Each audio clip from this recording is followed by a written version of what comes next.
The gods of ancient Egypt. Who were early Egyptian people worshiping? What a huge Patreon Spaces or chosen topic we're diving in today together, Meat Sacks. Taking a tour of ancient Egypt spirituality to learn about gods like Osiris, god of the dead, of the resurrection into eternal life and the judge of the deceased, Ra, god of the sun, order, kings in the sky, Horus, god of the pharaohs, the protector of the rulers of Egypt. The Egyptians believed that the pharaoh was the living Horus, actually. Also looking into the gods Newt, Scoots, Old Klondike, Hoingy Boingy, Pooty, and Handy Randy. Okay, that first one is real. Not sure about the rest. There are more gods in the Egyptian pantheon than there are pages in most other ancient religions' holy books. There are between 1,500 and 2,000 individual gods. Holy holiness! The Egyptians built some of the most impressive structures that have ever existed, including what was at one time the tallest building on Earth, the Pyramid of Giza, the Great Pyramid of Giza, as part of their worship of these ancient gods. We won't even come close to talking about all the gods today, but we will break down who the most popular gods were, and we'll dig into some of the more obscure and super weird ones. And there are some super weird ones. Get ready to meet a strange and terrifying bloodthirsty baboon. We'll also dig into an ancient story or two that lets us take a peek into ancient Egyptians' lives. And of course, there will be even more to this episode. Excited to explore the enigmatic empire that spanned almost 30 centuries and learn about the gods that unified its various eras on another strange and theistic edition of Timesuck. This is Michael McDonald, and you're listening to Timesuck. You're listening to Timesuck.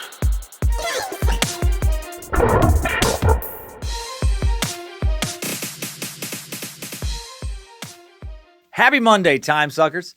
I'm Dan Cummins, the Suckmaster, Sarsaparilla Whisperer, disciple of Nimrod, guy about to rock a sweet mustache for the summer, and you are listening to Timesuck. Hail Nimrod, hail Lucifina, protect us Bojangles and soothe us Triple M. Which one of those Timesuck gods has been worshipped by the ancient Egyptians? You'll find out soon.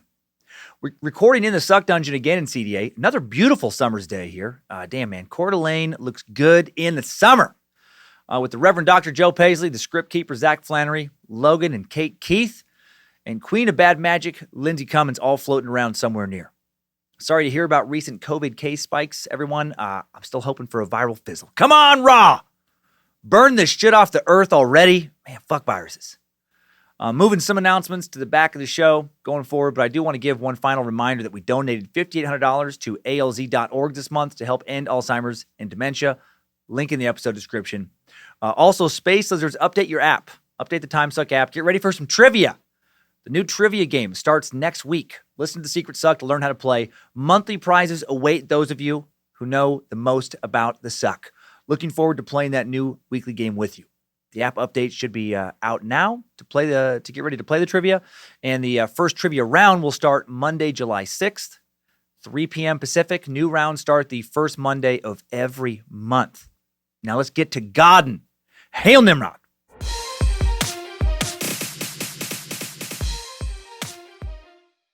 Like many ancient societies, the Egyptians were polytheistic.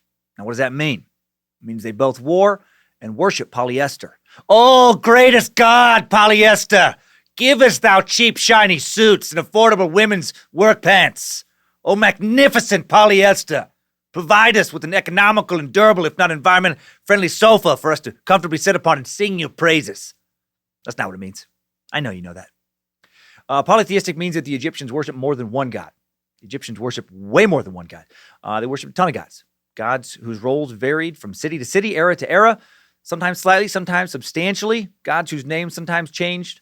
Gods who sometimes merged with other gods.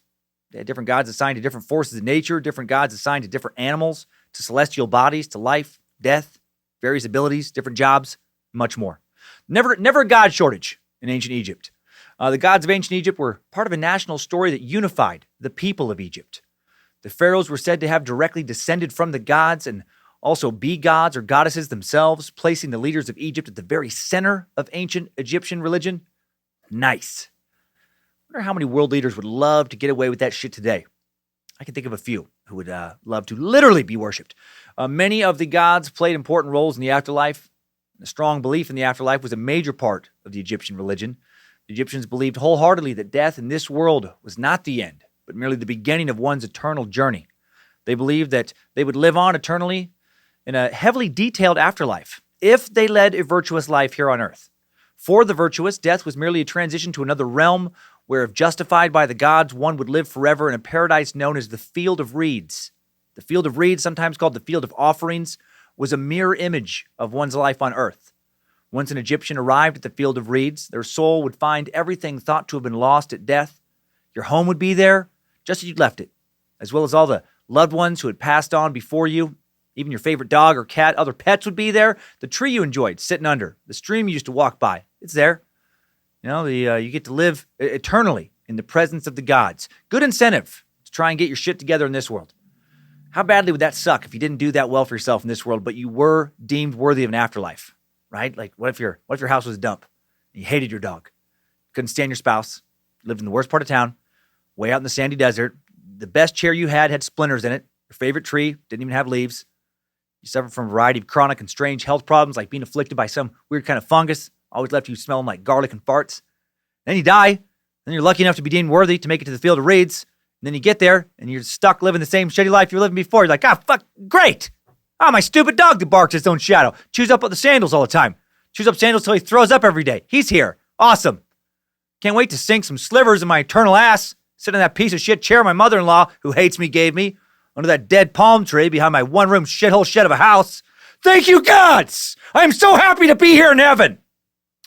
At the very core, the Egyptian religion was preparing for this afterlife and transferring your soul to the underworld. The importance placed on life after death probably best illustrated by the epic grandeur of the pyramids themselves. The pyramids being monuments to the pharaohs, giant tombs, whose very form represented the physical body emerging from the earth and ascending up towards the light of the sun. The Egyptians worshipped a lot of different gods, but the most important always seemed to represent the sun. Pharaohs, man, now they had some sweet pads waiting for them in the Field of Reeds. Lots of comfy chairs. Probably tons of cool-ass dogs in their, heaven house pyramids. To reach the Field of Reeds, one had to pass through trial by Osiris, Lord of the Underworld, Judge of the Dead, in the Hall of Truth, also known as the Hall of Two Truths. And this trial involved the weighing of one's heart against the feather of truth. A person's soul was thought to be immortal, an eternal being whose stay on earth was only one part of a much larger and grander journey. The soul was said to consist of 9 separate parts. Khat. The Khat was the physical body. Pretty straightforward. Okay. The Ka was one's double form, one's spiritual body, a spiritual copy of your physical form. The Ka comparable to the Christian soul. Earthly death occurs when the Ka leaves the Khat. Okay, still follow. The Ba was the roaming physical essence of the soul, symbolized by a human-headed bird, which could speed between earth and heaven. It's fucking a little weird. I think I got it. Okay, your bird soul. Okay, fine. The Shuit was the shadow self. Some Egyptians had a shadow box among their funerary items so that the Shuit had a place to inhabit. In the Egyptian Book of the Dead, the soul is described as leaving the tomb of the deceased during the day in the form of a shadow. Sweet. Shadow people. So that's what they are. Fragments of Egyptian souls. Okay. The Ankh was the immortal transformed self. The Ankh was a magical combination of the elements Ba and Ka, which represented the enlightened immortal being after death. The magical unification of Ba and Ka would only be possible if the correct funerary rites were performed after death. You gotta get your spells fucking tip-top. Gotta get the mummy wrap just right. The Ankh did not stay with the Khat as many other elements of the soul did. It lived amongst the stars with the gods that did return to the body on occasion if necessary. It was a representation of the intellect, will, and intentions of a person. The Ankh was also the aspect of the soul which could reconnect through loved ones by appearing to them in their dreams. All right, dream self. A little weird, not as crazy as shadow self maybe. I think I kind of still follow all this. The Sahu and the Sechem are 2 additional aspects of the Ankh. As soon as the soul has been deemed worthy of entering the afterlife, the Sahu would separate from all other forms of the soul. Much like modern ideas about ghosts, the Sahu is said to haunt those who had wronged a person in life and protect those who the soul had loved. Just as the Ankh could appear in a person's dreams, the Sahu could appear to a person. Okay, great. Egyptian souls, all fucking broken up, responsible for shadow people, nightmares, ghosts, and more. Sweet. Not much is known about the Sechem, but it was considered a kind of life energy of the soul. Maybe like a chi. I don't know. Maybe like a third eye or something. The Ab was the heart, the source of good and evil. Ancient Egyptians saw the heart as the home of human emotion. It was also considered the center of thought, will, and intention. This meant the Ab was a very important part of the soul. Ren was one's secret name, another part of the soul. Ancient Egyptians were given a name at birth, which was kept secret to everyone but the gods. This name was considered an extremely important and powerful part of the soul with the ability to destroy a person and their soul permanently if discovered. Throughout life, an individual was known only by a nickname so that no one would be able to learn their true name, their true Ren, and gain the powers it contained, or the chance and knowledge needed to destroy it. As long as the Ren still existed, a soul had the power to keep on surviving. As long as embalming was correctly completed, don't mess it up, priest, and the mummification was successful, the Ren meant a person and their soul would exist for eternity. Wonder what my Ren is. Wonder what my secret name is. I hope it's not Dick Cobbler or Skidmark or something. That'd be a fucking bummer. You know, Skidmark? God damn, really? That's my secret name? All right, okay. The Egyptian religion's very complex when you dig into all the details. Complicated souls, complicated gods, a lot of different gods, to help people live the best lives they could on earth. Gods to help prevent crops from failing. Gods to help babies from dying. Gods to help, protect people from disease, protect people from foreign armies. Lots and lots of gods. Complicated, souls. But at its core, pretty simple. Like many modern people, ancient Egyptians wanted to live on in some ideal form after their mortal death. Right? That's mostly what it was about. It's just about being protected during life and then living on after life. All the mummies, all the tombs, all the pyramids, all created to serve this hope of attaining eternal life. Now back to the soul for just a bit. All 9 of these soul aspects were part of one's earthly existence, and at death, the Ak with the Sahu and the Sechem appeared before Osiris in the Hall of Truth, in the presence of the 42 judges, to have one's heart, one's Ab, weighed on a golden scale against the white feather of truth. The ancient Egyptians recognized that when the soul first awoke in the afterlife, it would be disoriented, might not remember its life on earth, its death, or what to do next. In order to help the soul continue on its journey, artists and scribes would create paintings and texts related to one's life on the walls of one's tomb, now known as pyramid texts, which then developed into coffin texts and into the famous Egyptian Book of the Dead. It's so interesting to me that a lot of those hieroglyphics in these tombs were put so like when you woke up after you were dead, you wouldn't be like, well, fucking, now where do I go? I don't know. Who the hell am I? I think I'm Skidmark, but I'm not totally sure. Can't remember. Oh, okay. All right. There's pictures. Follow these. Oh, right. Okay. Almost like arrows. Like walk this way to go to your next, appointment. have your heart weighed. In the Egyptian Book of the Dead, it's recorded that after death, the soul would be met by the god Anubis, or Anubis. There we go. Anubis, who would lead it from its final resting place to the Hall of Truth. Images depict a queue of souls standing in the hall. One would wait to join in this line, and then you'd stand in the line, wait at judgment. That's kind of weird too.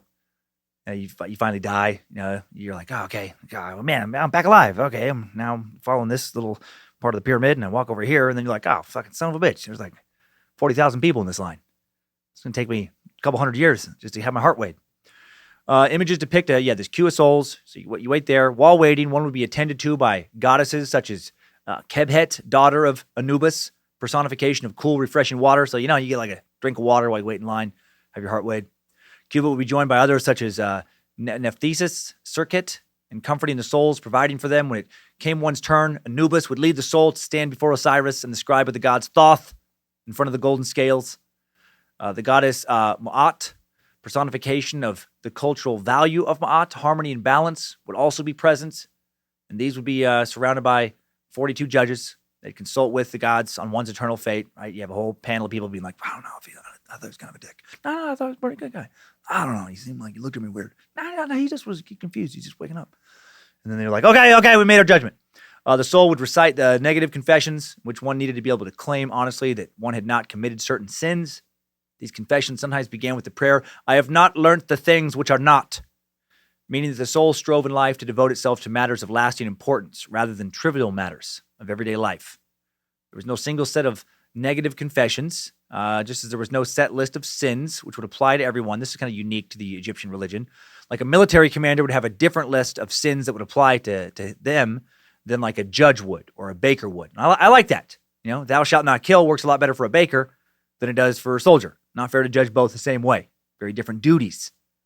The negative declarations, always beginning with I have not or I did not, following the opening prayer, went to assure Osiris of the soul's purity and ended, in fact, with the statement, I am pure, repeated a number of times. I am pure. I'm pure. I'm pure. Each sin listed was thought to have disrupted one's harmony and balance while one lived and separated the person from their purpose on earth, as ordained by the gods. In claiming purity of the soul, one was asserting that one's heart was not weighed down with sin. It was not the soul's claim to purity which would win over Osiris, however, but instead the weight of the soul's heart. So you did all this stuff, you make your claim, 42 people judged you, whatever, 42 gods, but then still you still got to weigh your heart. So I honestly, when I read this, I don't know why you had to go through all this before weighing the heart. Because you could make your claims, everybody could be like, nah, he fucking looks good to me. And then your heart gets put on the scale and the heart too heavy. Well, you're fucking done. So it seems like they should just skip to the heart weight, but whatever. The heart of the soul handed over to Osiris, who places it on a golden scale, balances it against this white feather of Ma'at, feather of truth. If the soul's heart is lighter than the feather, then the gods confer with the 42 judges. Oh, okay. And if they agree that the soul is justified, they got to confer, I guess, again. And the person could pass on towards the bliss of the field of reeds.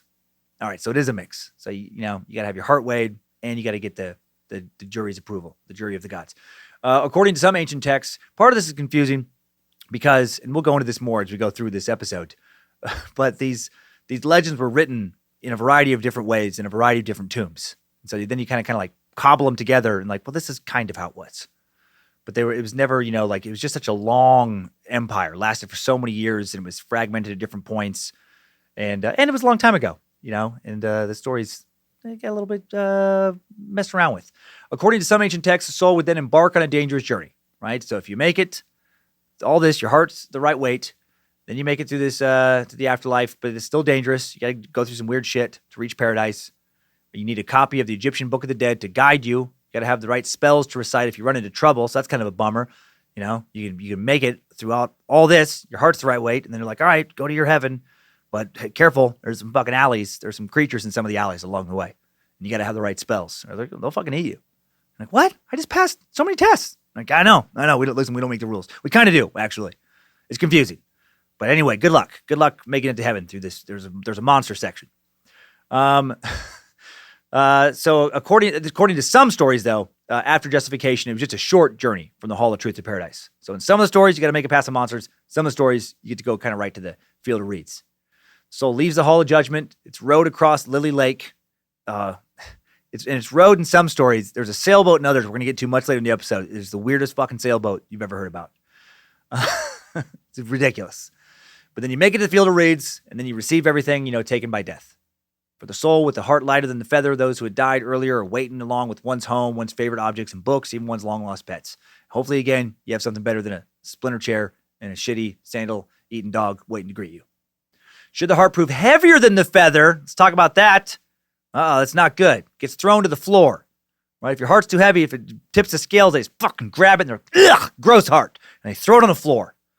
And on the floor is where it gets grabbed by a menti, also known as Amit, usually known as Amit, god with the face of a crocodile, front of a leopard, back of a rhinoceros, known as the gobbler. And he's known as the gobbler because he gobbles your heart up. So if it's too heavy, he gets eaten by a monster. And then you just, you don't exist anymore. We're going to talk about that a little bit more in a second too. What happens when you get your heart eaten? Before digging further into Egyptian spirituality, let's get a better feel for old-timey Egypt in general. The ancient land of Egypt, the preeminent civilization in the Mediterranean until 332 BCE, even though it's over 90% desert, which is very impressive. They were really, really good at maximizing the less than 10% of their land that isn't essentially a big, unforgiving pile of hot sand, heat strokes, and sweaty butts. More than 68% of Egypt is flat, sand and gravel covered, kind of barren wasteland. More than 22% of the additional land is just slightly less shitty than what I just described. But that almost 10%, nothing but stay golden. Stay gold, pony boy. The sliver of gold land around the shores of the Nile would become home to a giant and powerful empire that encompassed more than 3,000 years of history and culture from its unification around 3100 BCE to the death of Cleopatra, the 7th and 30 BCE. And there's roughly an additional 3,000 years of Egyptian history that existed before the unification. An empire as famous as it is mysterious, an empire of several millennia worth of invasions, architectural marvels, scientific and medical discoveries, so much more. Discoveries made over the course of 9 major periods shaped the people and the land in ways we're still trying to comprehend.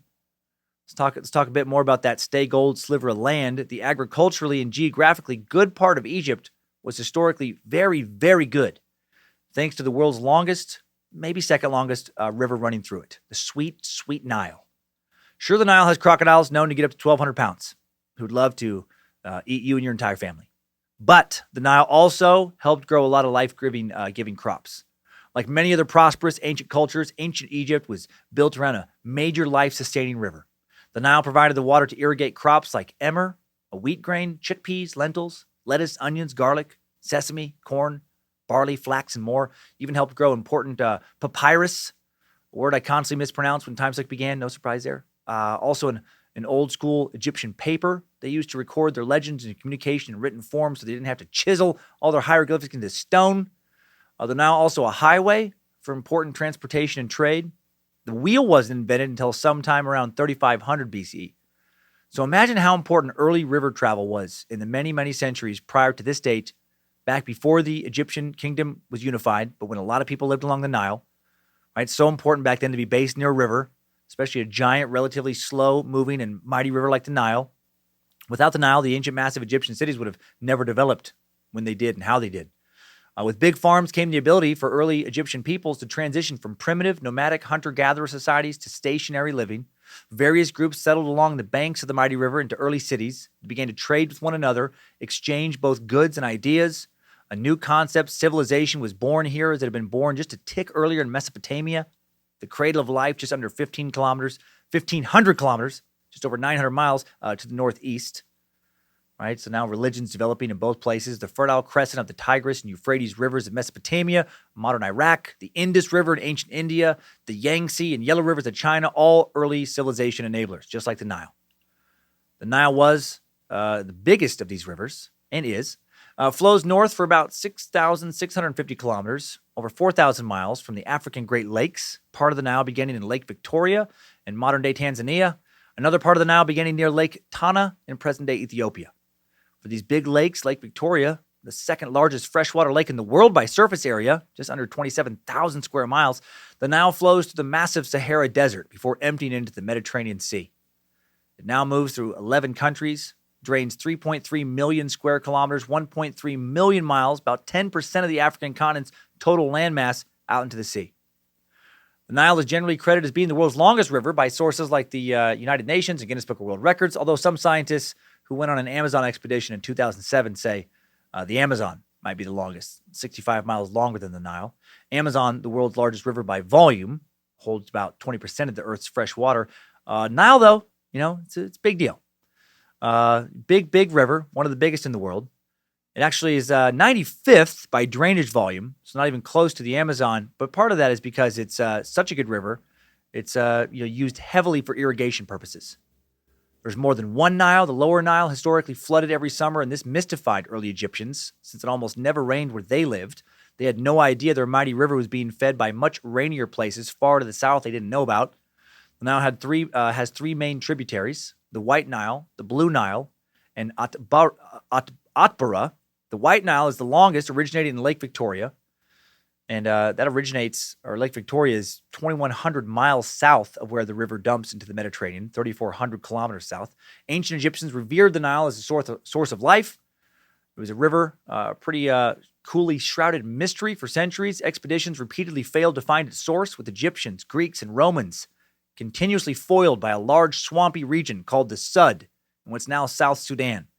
The inability to discover this river's origin led it to being portrayed as a god with a hidden face in classical Greek and Roman art.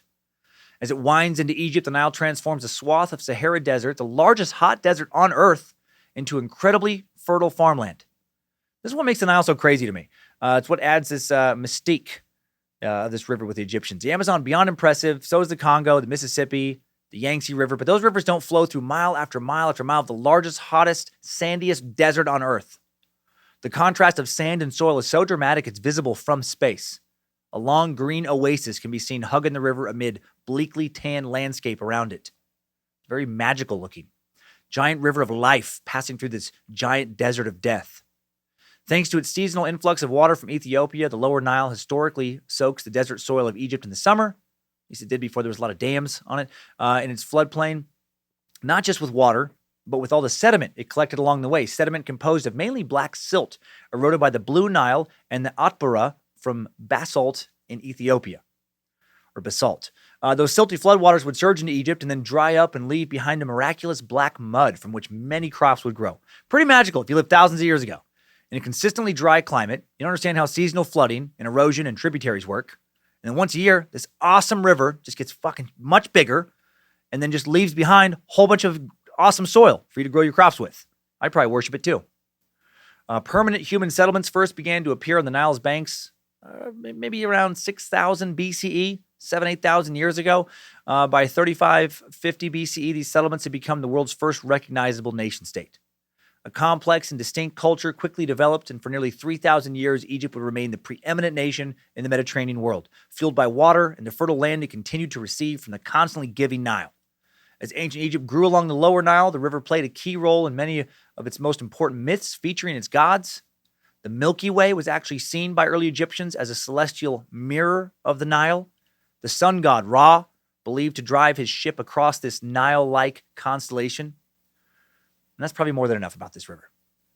We have plenty of info about the river now. Let's talk about some gods. Ancient Egyptian culture, based around its worship of its gods, since at least 4,000 BCE, roughly, as evidenced by burial practices and tomb paintings. And it remained at the heart of Egyptian culture until a little after 30 BCE, when Cleopatra VII died, last ruler of the Ptolemaic dynasty of Egypt. Following Cleopatra's death, the worship of Egyptian gods began to steadily decline.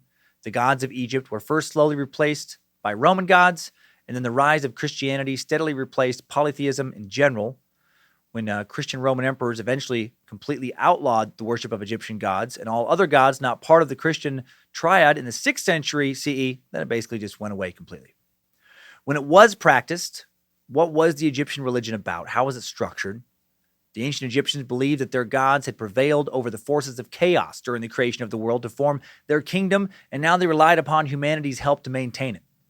Similar to the Romans and Greeks, similar to American Indian and Norse mythology, similar to the mythology, I'm sure, of so many other ancient peoples whose religions I'm unfamiliar with, the people of ancient Egypt believed that the gods very much were alive and in contact with the world of living men and women. If Egypt was to remain strong, if you were to have a life worth living, you must please the gods. You must pay them tributes, build them temples, worship their golden likenesses, honor them with rituals and with riches. If you were a pharaoh, you gave them some of your riches. For it was because of the gods' favor that you had those riches. You gave them some of your land for new temples, land you wouldn't have if you fell out of favor with the gods. If you were a farmer, you gave them some of your crop so you could have a good crop the next harvest. If you fished, you gave them some of your catch, and so on and so forth. Man, I bet the temple of Hamehet, goddess of fishing, I bet it smelled like shit. What if they decided to give her fish themed gifts, like gold jewelry designed in the shape of fish instead of actual fish after a while, right? Maybe after a couple of really good fishing days when the weather hit around 110 degrees in the fish temple, they were like, maybe we should rethink leaving raw fish out in the temple for the goddess. I don't know. Two of our priestesses just passed out from the smell. Ancient Egypt had lots of priestesses, lots of priests catering to all their many, many gods. Different from most religions of today, the clergy of ancient Egypt did not preach. They did not interpret scripture, conduct weekly services. Their sole responsibility was to care for the god of their particular temple. They weren't out doing missionary work. Similar to, say, the Roman gods in this way. The Roman gods would, have a temple for the god of Saturn and one for Venus. Same for the Egyptians. Both men and women could and would be in the Egyptian clergy. They performed the same functions, received the same pay. Women were often priestesses of female deities, while men served male gods, but that wasn't always the case. Ancient Egypt does seem less patriarchal than many other ancient societies. High priests were chosen by the king, who was considered the highest priest of Egypt, the mediator between the people and their gods. The pharaoh received his power from Horus, one of the most powerful Egyptian gods. We'll learn more about Horus in a bit. They were considered, like I mentioned earlier, like the living embodiment of Horus. The position of pharaoh had political as well as religious authority. When did Egyptian priests first begin taking care of their temples? At least 5,000 years ago. The priesthood was already established by the time of the early dynastic period, when that kicked off in Egypt around 2920 BCE. It continued to develop in the Old Kingdom as the great mortuary complexes like Giza and Saqqara were being constructed in the 27th century BCE, so long ago. Throughout Egypt's history, the priesthood, aka the servants of the gods, would serve a vital role in maintaining religious belief and tradition while at the same time consistently challenging the authority of the king by amassing wealth and power, which at times would rival that of the crown. There was a hierarchy in the priesthood from the high priest, the first servant of God, at the top, to the wab, they were called priests, at the bottom. The wab priests carried out the essential but fairly mundane tasks of taking care of the temple complex, performing whatever function they were called upon for. helping to prepare for festivals, keeping it clean, whatever. The high priest would take care of their god in maybe the following way. At least at one time, duties would change over the course of many centuries of Egyptian life. In the morning, the high priest would break the seal and light a torch to walk with God. They'd say prayers, light incense, wash the statue. Some statues made out of solid gold. They'd put fresh clothing and jewels on the statue, place various offerings, which usually included food and drink, near the statue. Got to feed that God, son. You don't want some weak, skinny, hangry God living on tomb dust. You don't want your sad ass worshiping that God. Good luck getting that mopey, whiny douche of a God to give you some good crops or help you win some wars. No, you want a jacked as fuck God living on camel steak and dolphin burgers. That kind of God, all dolphin burger strong. That God does some damage. That God's all like, nom, nom, nom, enemy smited. Nom, nom, crops tasty. Oh, give me a more dolphin burger. I don't think they ate dolphin burgers.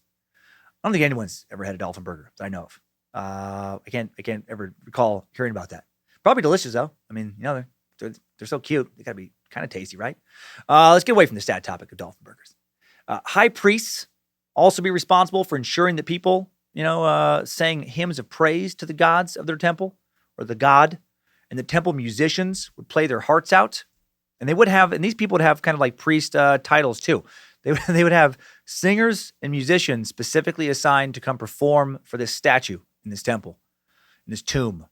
How weird is that, right? These statues would get concerts because people thought that made them happy. Bunch of musicians. That's what a weird audience to play for, right? Just a statue up there, just fucking looking blank, straight ahead, and you're playing your heart out. You gotta play for the gods. Can't have some sad God all bummed out because he doesn't get to hear his favorite tunes. Speaking of favorite tunes, time for a real quick sponsor break. Sign up between now and August 1st to reserve your spot in Andrew Hull's A-Hole Air Banjo Academy's Zoom Master Course, Plinking and Planking in the Pyramid. 5 one-hour lessons designed to teach you how to air pluck to traditional Egyptian temple music, good enough to please any of the sandy gods of ancient Egypt. Right? Get ready for this. How do you play with this? How do you pick up an air banjo and play along with this? Well, since I've taken a lot of these courses, just like this. Check it out. Plank, plank, dunk, dunk, dunk, dunk, dunk, dunk. Plank, plank, plank, plank, plank, plank, plank, plank, plank, plank, plank, plank, plank, plank, plank, plank,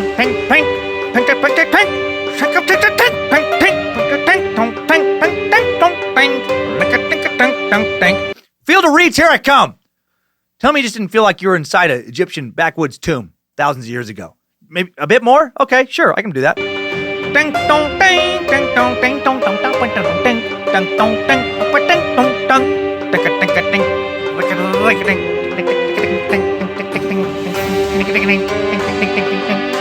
All right, so I feel pretty good, pretty good. Are you not soothed, Amit the Gobbler? You too could play something that beautiful. You could honor the gods in the comfort and safety of your own home. You don't have to buy an instrument. With A-Hole Air Banjo Academy, you are the A-Hole. You are the instrument. So sign up today and get 10% off of 5 one-hour lessons, normally priced at $25,000. Now only $22,500. So there you go. If you're a new listener and you're really confused, don't even worry about it. Just forget about it. Come on. Forget about the last couple minutes. Don't even think it happened. I'm back. Back to Egyptian priests and priestess rituals after that very legitimate and important sponsor ad. At the end of the day, the high priest, back out of the shrine after all the music was played, sweep away his footprints as he left, seal the sacred area again. I get those footprints out of there. Gods hate dirty meat sack footprints. Everyone knows that. Get your nasty toe dust out of the temple. The Egyptians believed the high priest played a vital role in providing for the needs of the gods, and that if their duties were neglected, problems would arise. And due to the importance of their role in society, the high priests were well compensated. High priests and priestesses often came from royalty. Pharaohs appointed them, and they tended to appoint family members. Within particularly large temples, the power of the priest was considerable since the temples ended up owning a lot of valuable land gifted by pharaohs trying to please the gods with their generosity. The temple treasuries became very wealthy due to all the tributes paid by nobles and pharaohs. The priests also controlled the gods' cult statues, which functioned as oracles. This is kind of weird, whose pronouncements would only be interpreted by the priests, and they could pass judgment in legal cases. They could influence things like royal succession. They could do all kinds of stuff. It's pretty sweet. Be able to speak for the gods. You put your ear up, some old statue. Like, what was that? Hold on. And then you get to tell everybody what the god just told you, supposedly. I'm sure that never got abused. I'm sure that role was never, ever abused, just like no religious figures ever abuse the role of speaking for God now. No! Amun does not want you to take that incredibly sexy woman for your wife, minor noble. No, no, sir. I was just talking to him. He just told me some stuff. He doesn't want you to touch her curvy hips, or place your hands on her small waist, or stare into her sultry eyes, or run your fingers through her silky hair, or kiss her full lips, or cup her supple breasts. Hail Lucifina. Praise Amun. Even though I already have a wife, Lucifina, Amun wants me to have your lady as well for myself. So saith God, don't get mad at me. I know you're bummed. That's just the way the God cookie crumbles, my friend. Nothing I can do. Don't kill the messenger. I am merely an empty vessel filled with his word when he deems his word spoken. And right now his word is to give me your wife's sweet ass, okay? Amun says me and your lady must make many children together. And what was that? What was that, Amun? What did you say? Oh, he says that you're supposed to raise the kids, though. That's what Amun says, not me.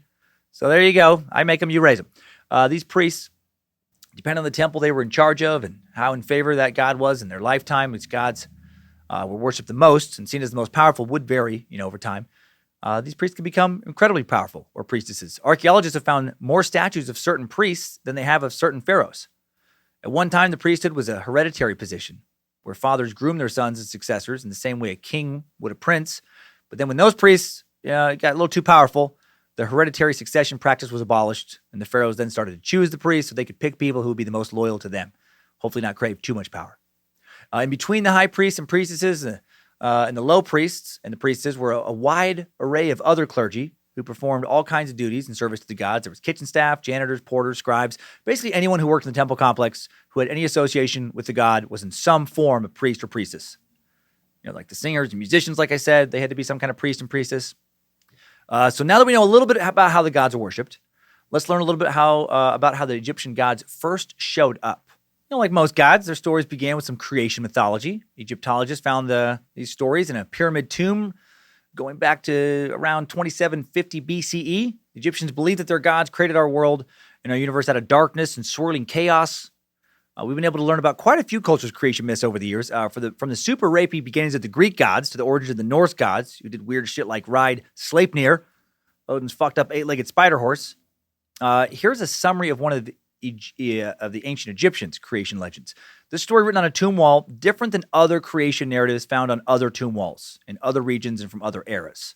I state that to let you know why god descriptions from this story won't always perfectly match up with the backstories of some of the gods we're going to explore later in this episode. That is one of the things. There's more variation amongst the roles and the stories behind the Egyptian gods than there is like with the Norse gods and with the gods of Greece, the gods of Rome, mostly just because it's older. These stories, they went on for a longer period of time. They started off in an earlier era, and the stories are a little more fragmented. But here we go. Here's one common creation legend. Once there was nothing but endless dark water without form or purpose.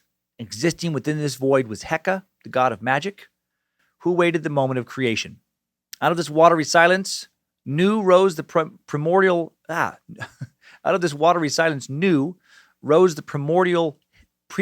hill, my God, known as the Benben, upon which stood the great god Autumn. Autumn looked upon the nothingness and recognized his aloneness, and so, through the agency of magic, he mated with his own shadow to give birth to two children, Shu, god of air, whom Autumn spat out, and Tefnut, goddess of moisture, who Autumn vomited out. Okay? So God fucked his shadow, and he spit out a son, and then he threw up a daughter. All right. Okay, fine. Shu, old spit son, then gave the early world the principles of life, while Tefnut, old puke princess, contributed the principles of order. I just picture being an ancient person hearing this and be like, fucking what? What do you say about the shadow fucking? Okay.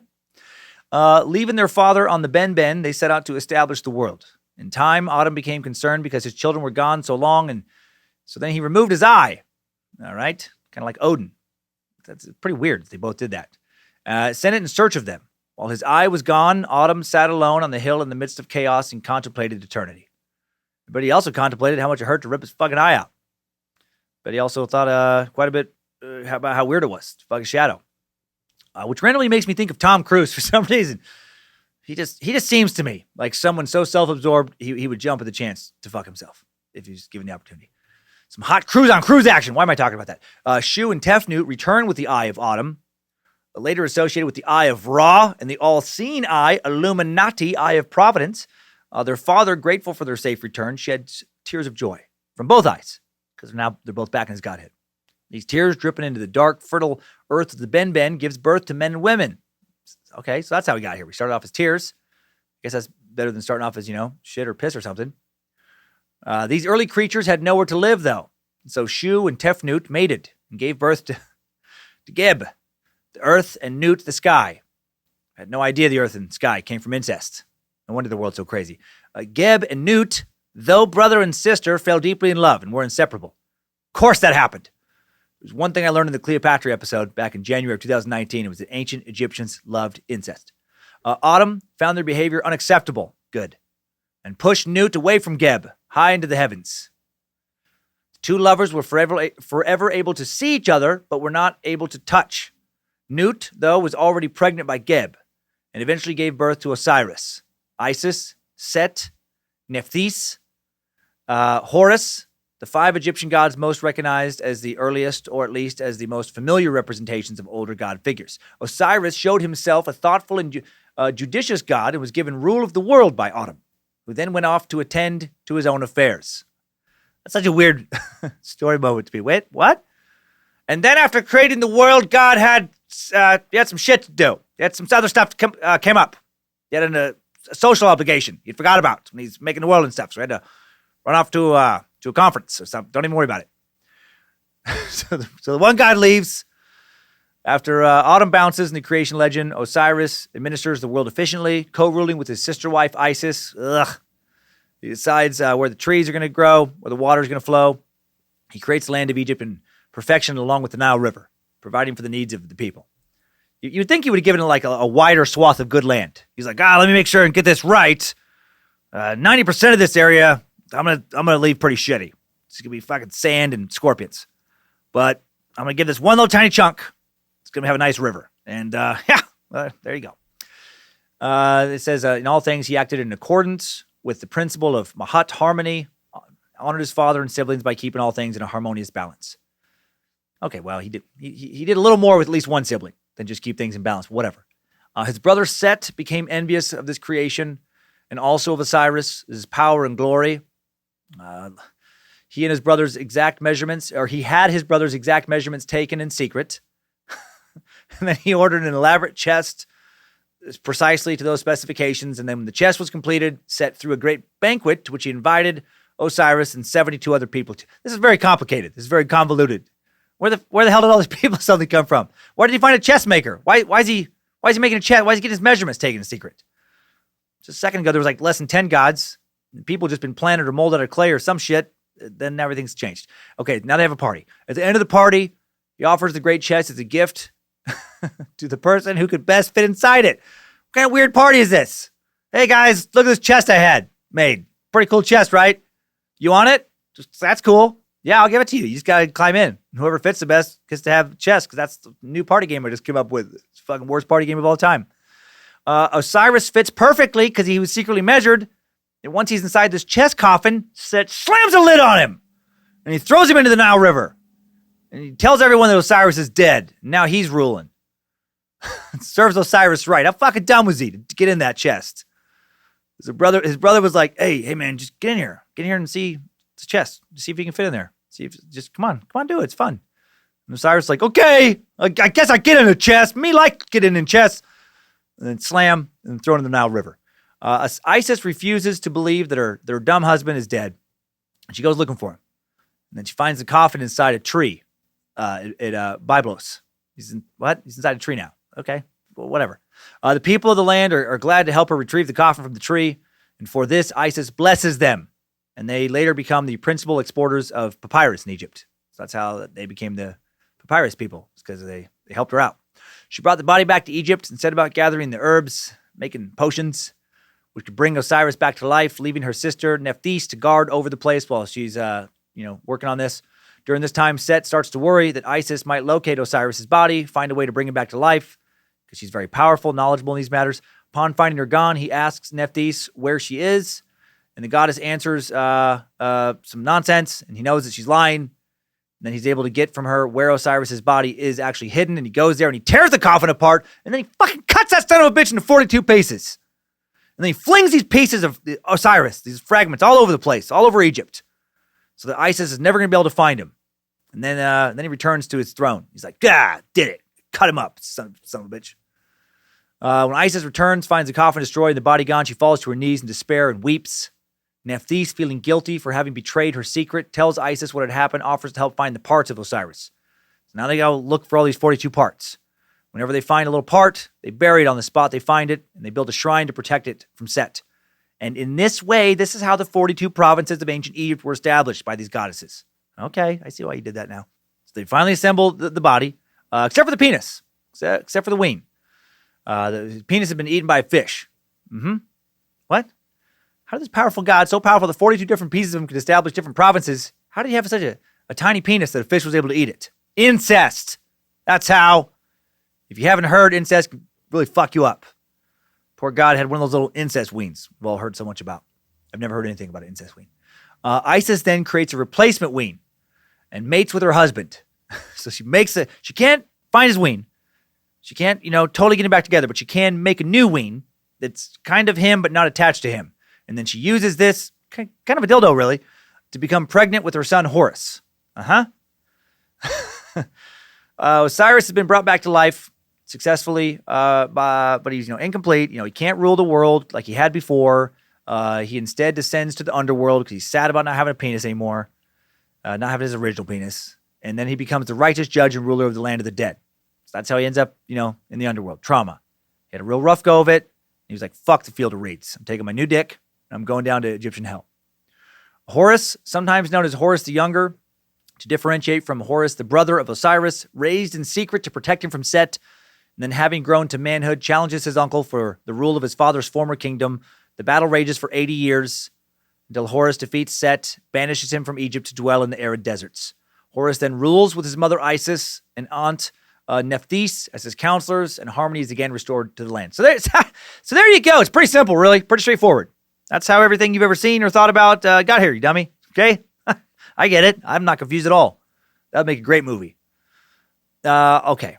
Although there are, as I said, many different versions of this myth, the one element that remains pretty standard in all of them is the concept of harmony, which is disrupted and must be restored. This is a big theme in Egyptian religion. This principle of Ma'at was at the heart of all Egyptian mythology. Every myth, in some form or another, relies upon this value to inform it. Interesting to note that no matter what era the tales were first composed in, the principle of harmonious balance of Mu'at at the heart of all of them. The repulsing of a an evil dragon-like creature that lurked on the horizon was a popular Egyptian tale. Each evening at sunset, it tried to stop the passage of the setting sun through the underworld. If the sky was clear, it indicated an easy passage. A blood-red sunset showed a desperate battle between the forces of good and evil. But the sun always was the victor. There was always a new dawn. The balance of day and night never destroyed. Always harmony. The Egyptians told tales of how the vegetation that died with the harvest was reborn when the grain sprouted. Just as the sun god died each evening was reborn the next morning. Always balance. Everything in the universe was thought to be maintained in constant balance. Without a terminus, and as human beings were a part of that universe, they too participated in this eternal balance. Ma'at was made possible by this underlying force which existed before creation and made all aspects of life possible. It was known as Heka. Heka was the magical power which enabled the gods to perform their duties and sustained all life. Heka isn't quite strong enough to repair a penis, eaten by some fish, but it can do almost anything else. Heka also personified in the god Heka, who also allowed for the soul to pass from earthly existence to the afterlife. Like I said earlier, when the soul left the body at death, it was thought to appear in the hall of truth to stand before Osiris for judgment. The heart of the deceased weighed on a golden scale against the white feather of Ma'at. If the heart found to be lighter than the feather, the soul allowed to move on to the field of reeds. Heart heavier than the feather, right? That's when it gets thrown on the floor, and that fucking monster, the gobbler, Amit, the devourer, eats it and you cease to exist. Sounds terrible. Despite my joking around earlier about Osiris and the underworld, the Egyptian underworld, not really hell, as understood by modern-day monotheistic religions. As one historian writes, the Egyptians feared eternal darkness and unconsciousness in the afterlife. They weren't worried about being eternally tortured. They just didn't want to cease to exist, because that's what would happen if Amit ate your heart. Existence, being a part of the universal journey which began with Autumn and the Ben, the primordial hill, was the natural state of a soul, and the thought of being eternally separated from that journey of non-existence was more terrifying to ancient Egyptians than any underworld filled with torment could ever be, any land of eternal pain. Because at least in those lands, one still existed. So it was either heaven or just, poof, you're gone. Interesting fear, by the way, too. I've never really worried about ceasing to exist. Like, if that's indeed my fate, I'll never consciously know that if I cease to exist. You ever think about that? Like, I'll never be sad about it. You'll never be disappointed and fall into despair because you just won't be able to think about anything. When you can't think, you can't reflect. When you can't reflect, you can't regret or feel sorrow or despair. There's no pain in sleep. I find that kind of comforting, actually. All that being said, ideally, I would like to move on to some other cool world. That'd be pretty sweet. Like the ancient Egyptians, that'd be fun if my wife and kids and dogs are in it. I like my life here. It's not perfect, but I wouldn't mind repeating it. I can argue with Lindsay here and there forever. Nice afterlife concept, Egyptians. Now that we know a little bit about the Egyptian religion and have been briefly introduced to some of its oldest gods, let's learn a lot more about their vast pantheon of deities. This is the most fun part. Let's meet a bunch of their stranger gods, learn a bit about some of those OG gods we've already been introduced to. Records have been found for somewhere again between 1,500, 2,000 separate gods in ancient Egypt. More gods may yet be discovered. Won't come close to touching them all today. Let's investigate some of the more prominent gods to start with. We'll start by revisiting Amun. Amun, or Ammon, means invisible one, usually depicted as a bearded man wearing a headdress with a double plume, or after the New Kingdom as a ram-headed man, or simply as just a ram, just the great god of Dodge trucks.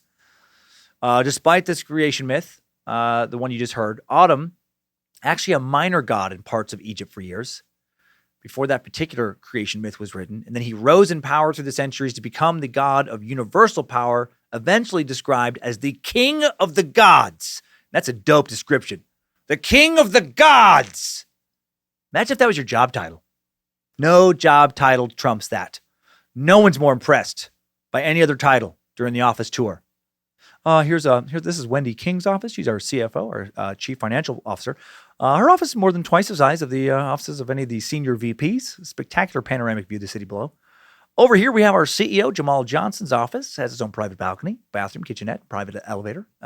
That down there, that's Lucy Martinez's office. She's our COO, Chief Operations Officer. Not as nice of an office as Jamal's, but she does have her own private workout space. Meets with a personal trainer, paid for by the company. Has a sitting and a standing desk. Could be worse. Now, if you look out this window and look across this courtyard here, you see that other building, that giant pyramid-shaped structure, easily twice as big as this entire office building we're standing in right now. That entire building is the office and temple of Dan Cummins, King of the Gods! Bow down! Avert your eyes, filthy peasant!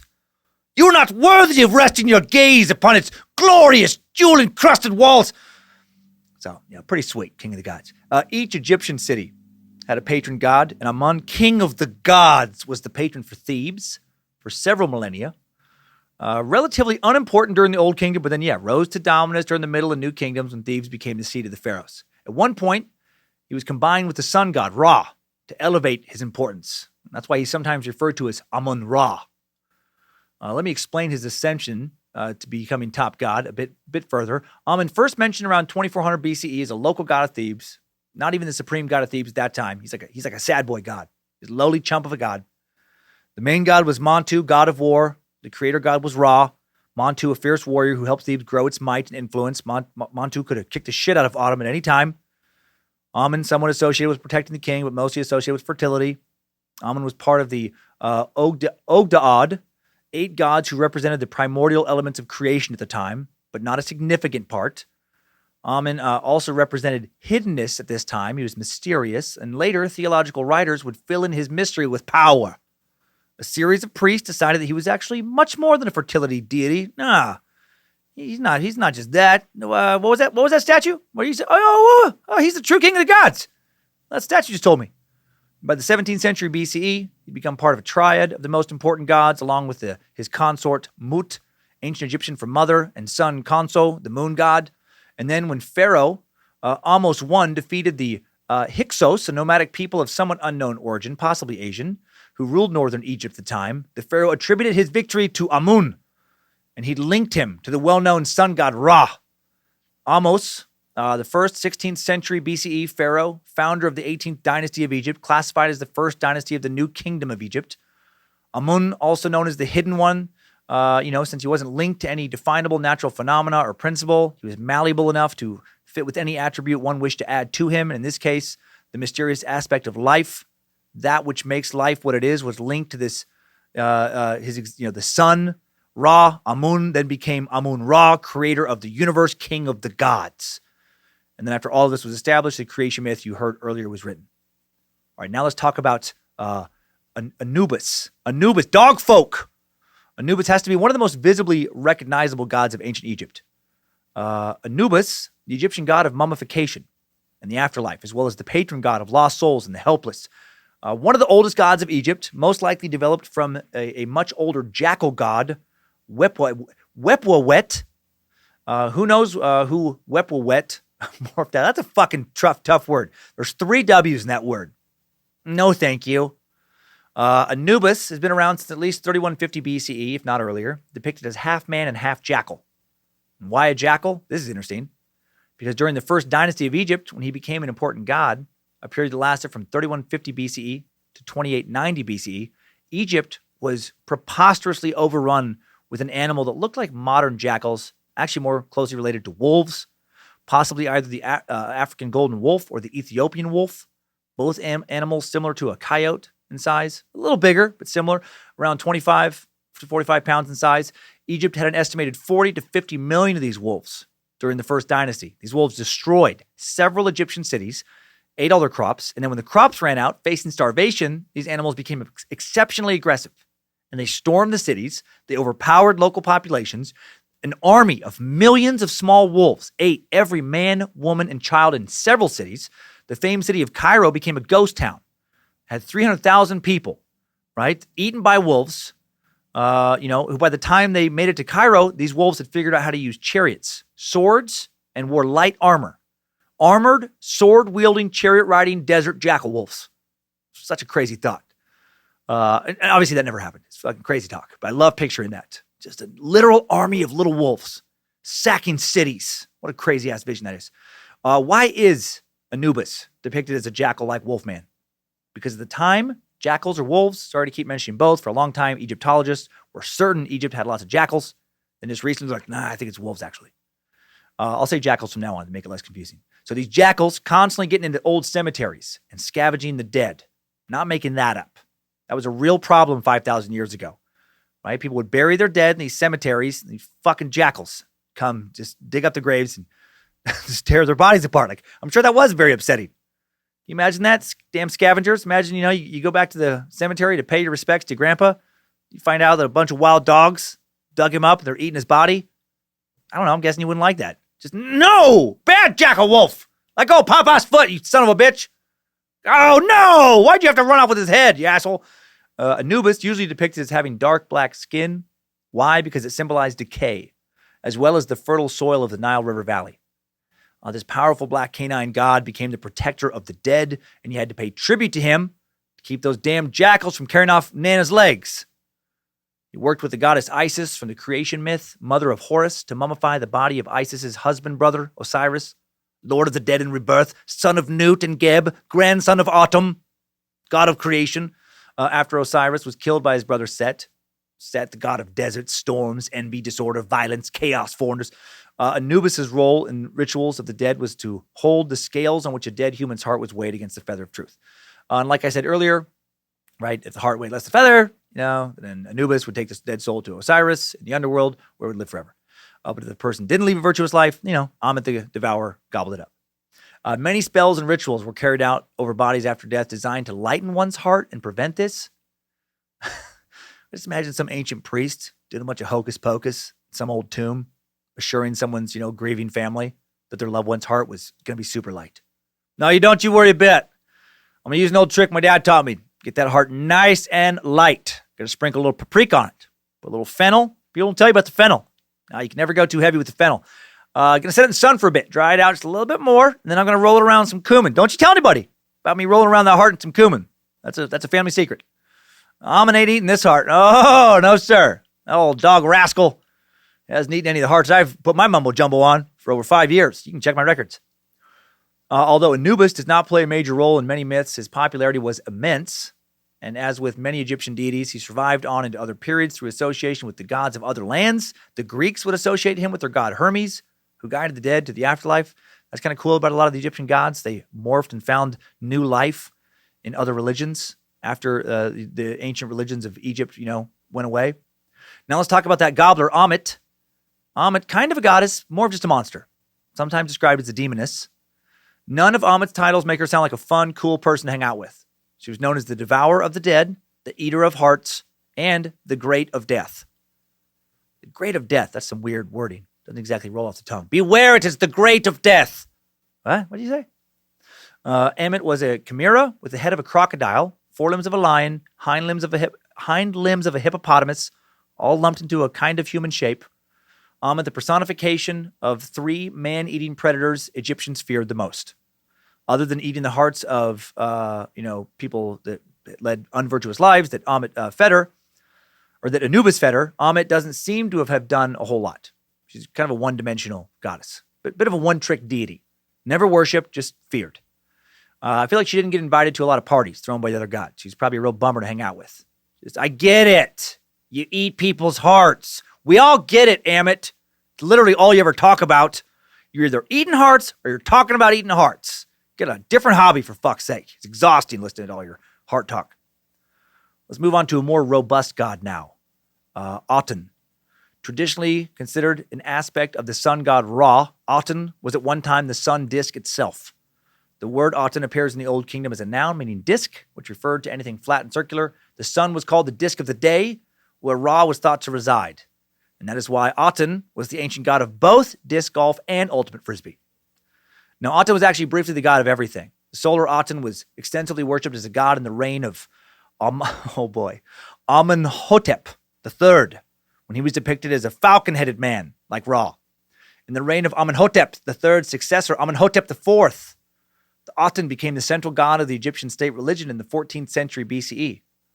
Amenhotep IV actually changed his name to Akhenaten, meaning beloved of Aten, and not only was Aten elevated to supreme god status, but briefly, he was the only god you could worship. A new royal city called Amarna was dedicated exclusively to Aten. A brief moment of monotheism, the type of religion that would take over the world centuries later, was introduced. When Akhenaten died, spiritual life then reverted back to revolving around a polytheistic religion. Akhenaten's successor intentionally wiped out all memory of the pharaoh and razed Amarna to the ground. No more monotheism. You don't tell me. I'll worship fucking 1,000 gods if I want to. You don't get to limit me. I find the way various Egyptian gods rose and fell in power pretty fascinating. It reminds me of the stock market. Like for a period of time, Egypt is all about Aten. Aten's stock is fucking soaring. It's splitting. It's soaring. It's like Tesla recently. It's like Microsoft levels right now. And then a pharaoh dies. Oh boy. New one comes in, and suddenly Aten stock is like current Nordstrom level.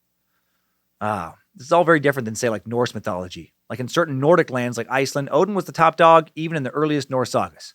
Maybe went by a different name, but seemed to be the same god. Much more consistency. Odin still worshipped today, actually, in the traditional Alsatru religion. I think Odin is always listed amongst the most powerful Nordic gods because prior to the late 2nd century BCE, we don't know who the Norse worshipped.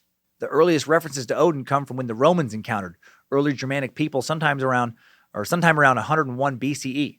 And most of what we know about Odin and the other Norse gods comes from just one document, the 13th century's Prose Edda, an Icelandic work of literature containing the creation and destruction of the world, of the Nordic gods, many other aspects of Norse mythology. One document, as opposed to over 60 different ancient Egyptian tombs, many other artifacts with writing on them. I think we also see more fluctuation with Egyptian gods because the earliest depictions of these gods go back over 3,000 years, before the earliest depictions of like Odin, Thor, other Germanic gods, who did have different names and slightly different abilities in early accounts compared to, accounts hundreds of years later. Talking about some very old gods today. And the old gods changed as humanity changed around them. And that's still happening today, actually, if you think about it. Think about how much variation exists today regarding Christianity compared to like 1,000 years ago. 1,000 years ago, you worship Jesus the way the Pope told you to worship Jesus. Or there was a real good chance you were labeled a heretic and you're going to lose your life in a very painful way. Now there are more than 200 distinct different Christian bodies in just the United States alone. more than 200. Some estimate worldwide there are over 30,000 different Christian ecclesiastical bodies with their own leaders and brick and mortar houses of worship. All this variety for a religion based on, for the most part, one book. One big collection of books, many of them written, less than 2,000 years ago. By comparison, the Egyptians were much more all over the place because they had no central book letting everyone know what God did this or what God did that. They didn't have priests who preached the agreed upon word of the people, right? And it just lasted a lot longer, their religion. No wonder their stories of their gods changed, quite a bit. Now let's talk about another one of their shifting gods, Bast or Bastet. The ancient Egyptians loved kitty cats. In fact, the ancient Egyptians are thought by many to have been the first people to truly domesticate cats around 4,000 years ago. Around 8,000 years ago, small wild cats started hanging around Fertile Crescent farms in the communities of Egypt and Mesopotamia, eating some rodents, eating humans, garbage, table scraps, and eventually these cats started to be tamed. And now millions and millions of people have those early cats, mostly cute and often snobby descendants in their homes. Self-assured little creatures who seem to think they're still gods. Cats were thought by the Egyptians to possess divine energy and were the most revered of their domestic animals. Bastet was the Egyptian cat goddess, OG cat lady, depicted either as a domestic cat or a feline head on a woman's body. It seems she was originally an avenging lioness deity, but then evolved into a goddess of pleasure. Many cats lived in her main temple in the Western Delta, and an immense cemetery of mummified cats was discovered in that area. So I'm sure her temple smelled fucking really good. One gigantic ancient litter box. Sweet. Her temple probably smelled worse than the fish temple. Bastet was believed to have been able to transform into a regular old human cat. So be nice to your kitty. Could be Bastet. You're telling to get off the table. For the majority of her Egyptian life, she was depicted as the daughter of Ra and Isis.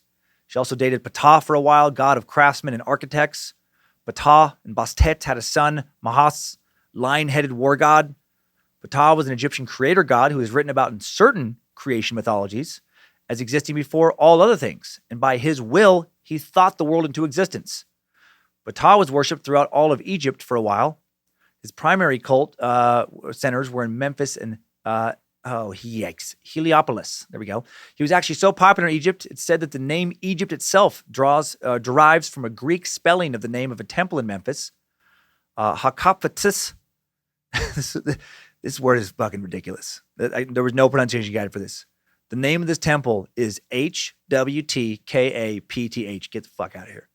It means the temple of the Ka of Ptah. Okay. In some creation mythology, he's seen as having been more directly in control of creation than either Ra or Autumn, generally depicted as a mummified man with unbound arms holding a staff. Bastet, one of the rare Egyptian gods that died in her mythology. She eventually had her throat ripped out by Bojangles, Egyptian dog god of power. Dog folk, whooping cat folk. Yeah. That didn't happen.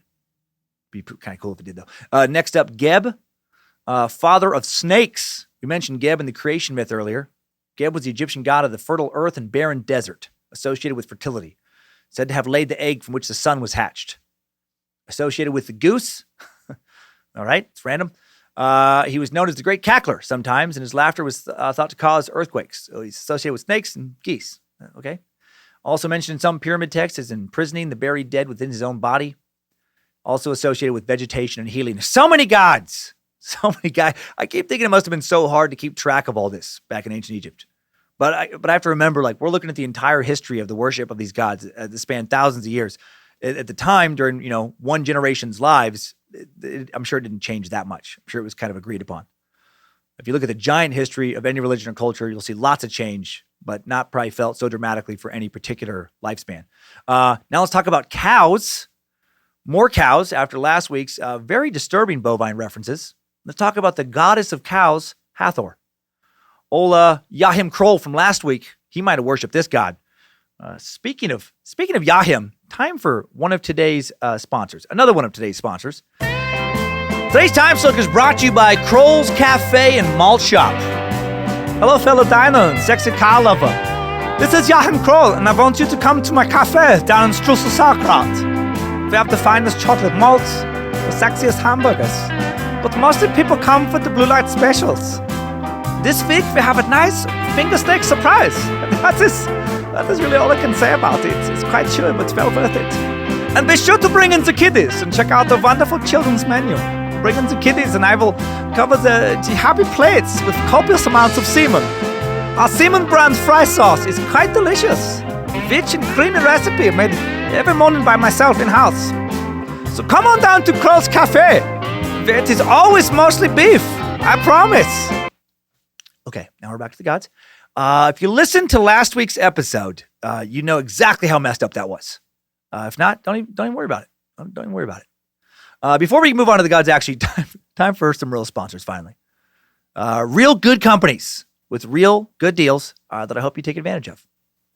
And we're back to Hathor, sexy cow goddess. Wife to Horus, Hathor, goddess of sensual power, was known as the cow goddess, complete with sexy bovine eyes, also the personification of the Milky Way. She would eventually be considered the primeval goddess from whom all others were derived. Hathor came to be regarded as the mother of the sun god Ra, held a prominent place in his barge as it sailed across the night sky into the underworld and rose again at dawn. Although in time she came to be considered the ultimate personification of kindness and love, she was initially literally a bloodthirsty deity unleashed on mankind to punish humans for their sins. Man, I know I keep beating this drum, but the transformation these gods would undergo, so crazy sometimes. I mean, imagine if modern religions did that, like these huge shifts. How extra confusing would religion be? You know, no, Satan's not that bad at all. Didn't you get the new Bible? Version 5349? Yeah, Satan used to be the Dark Lord who ruled over the fiery pit of eternal flame. That's old Satan. New Satan is the god of beer pong, puppies, and ice cream. Yeah, look it up. He doesn't even care about your soul anymore. Now he just wants to pet your puppy, have some ice cream, and play a little beer pong. He's really mellowed out.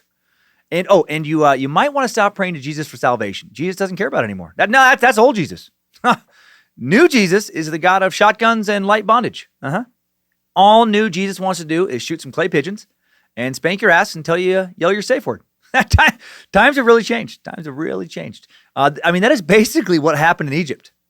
Maybe not quite that dramatic, but the roles of gods change often and sometimes quite dramatically as various pharaohs claiming to be the offspring of various gods or gods associated with certain cities became more powerful due to that city becoming more prominent due to various priests reinterpreting, reimagining the origins and roles of the gods to what I imagine were their political and financial gain. Hathor, usually depicted as a woman with the head of a cow, ears of a cow, simply in cow form, mostly was the goddess of women, love, beauty, pleasure, and music for her god lifespan. She was a nice lady with a dark past. She was sent to Earth by her father Ra to punish mankind for their wickedness, but then she went on a bloody killing spree that horrified Ra, and then she calmed down. He stopped her by tricking her to drinking beer mixed with mandrake and the blood of the slain. Left her so intoxicated she couldn't, kill anyone anymore. Is she Lucifina? Hail Lucifina? Hail Hathor? And then she calmed down and became, all about, pleasure and music and beauty. Let's learn some more about Horus now, the son of Osiris and Isis. Horus was the protector and patron of the pharaohs, the god of kingship.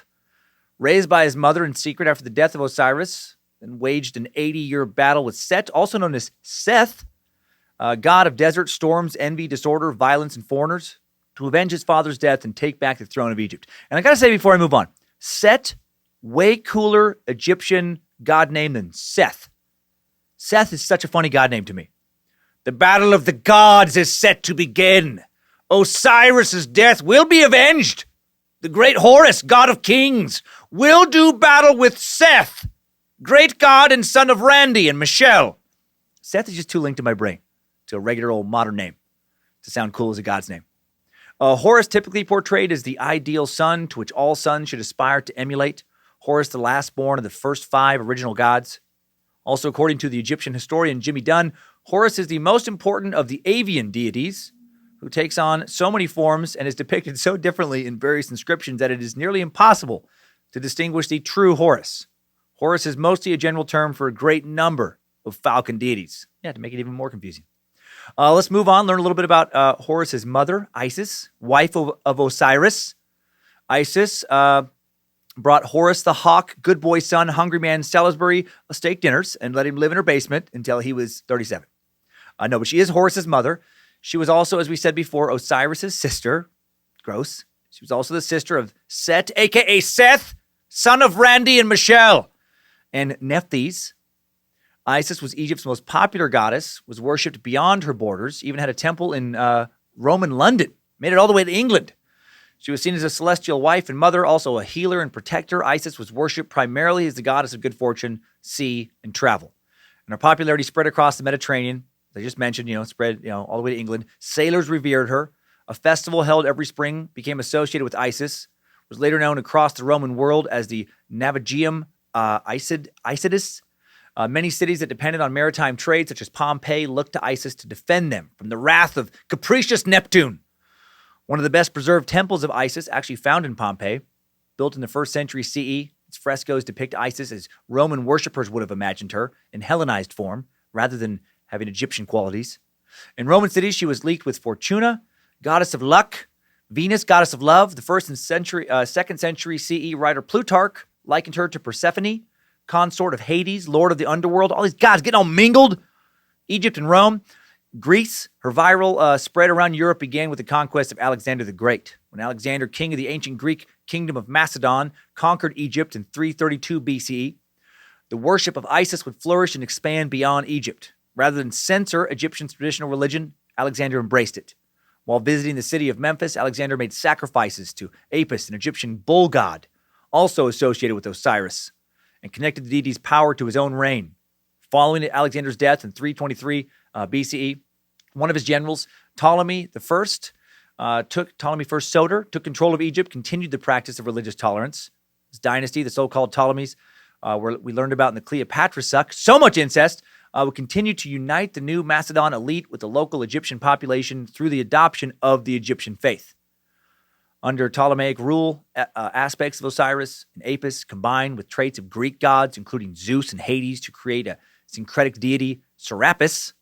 His association with the underworld, and therefore with Osiris, helped the framers of the new Ptolemaic cult settle on Isis as Serapis' consort. They'd have gods get married to each other, right? One Egyptian god, one Greek god. They'd mingle them all up.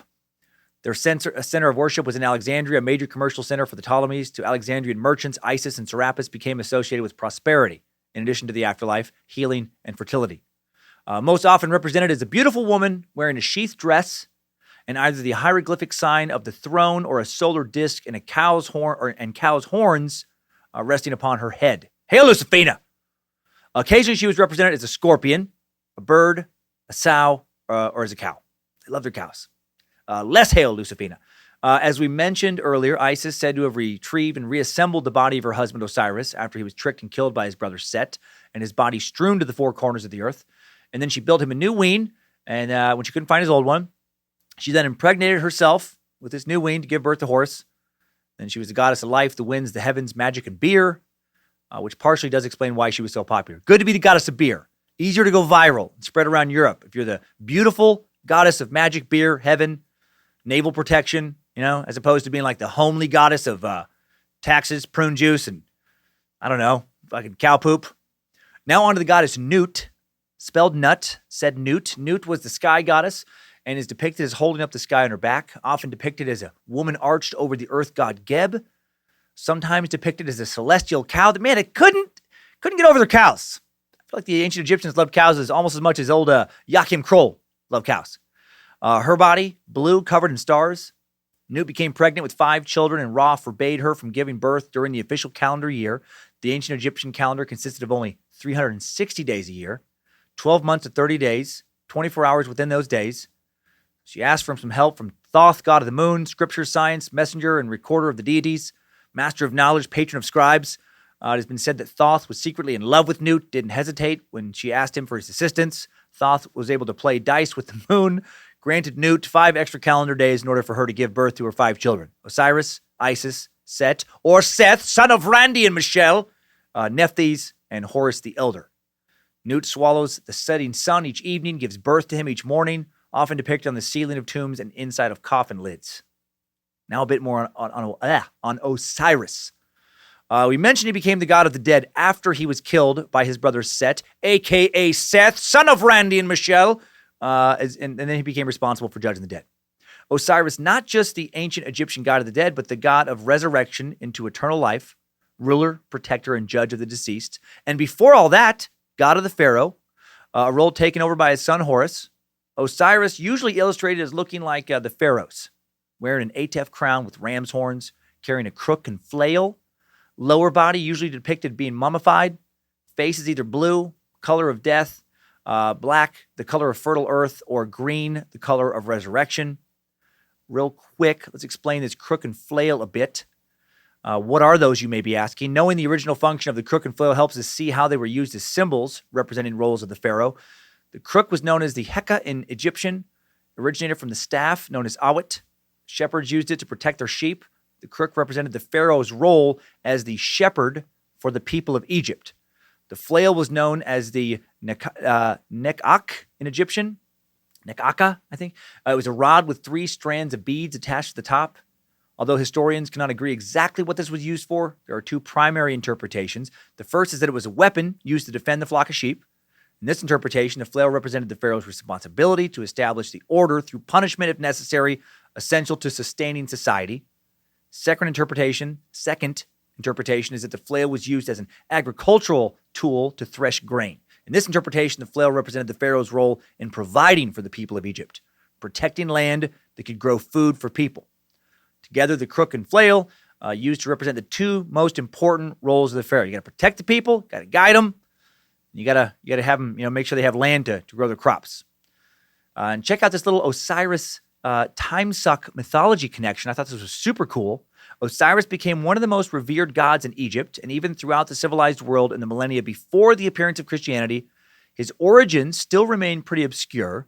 Ancient Egyptians, according to some historians, would emphatically argue that he was once a flesh and blood man before he died and became a god. And when he was a man, he was none other than Immerkar, known as Nimrod in the book of Genesis, who ruled over the first super kingdom in history in the ancient Sumerian city of Uruk, founded around 4000 BCE. Immerkar was a legendary king, listed as the builder of Uruk, said to have reigned anywhere from 420 to 900 years. So was our Nimrod, god of Timesuck, once known as Immerkar, also as Osiris, was our mighty space Sasquatch the size of a galaxy, with the head of a chupacabra, flaming suns for eyes, mighty Nimrod, riding his magical black unicorn through the multiverse. Was he once Osiris, Egyptian god of the dead? Hail Nimrod! Hail Osiris! Hail Immerkar! Maybe the best known Egyptian god by people today is Ra. Ra, the Egyptian sun god, ruler of everything. Associated with Horus often, the falcon god, depicted as a man with a falcon's head and a sun disk on or around his cranium. Ra associated with death as he passed through the underworld each night where he would defeat the allies of chaos. Like I said earlier, when Amun rose to prominence, he was fused with Ra, became Amun-Ra. Sounds like makes me want to say ramen.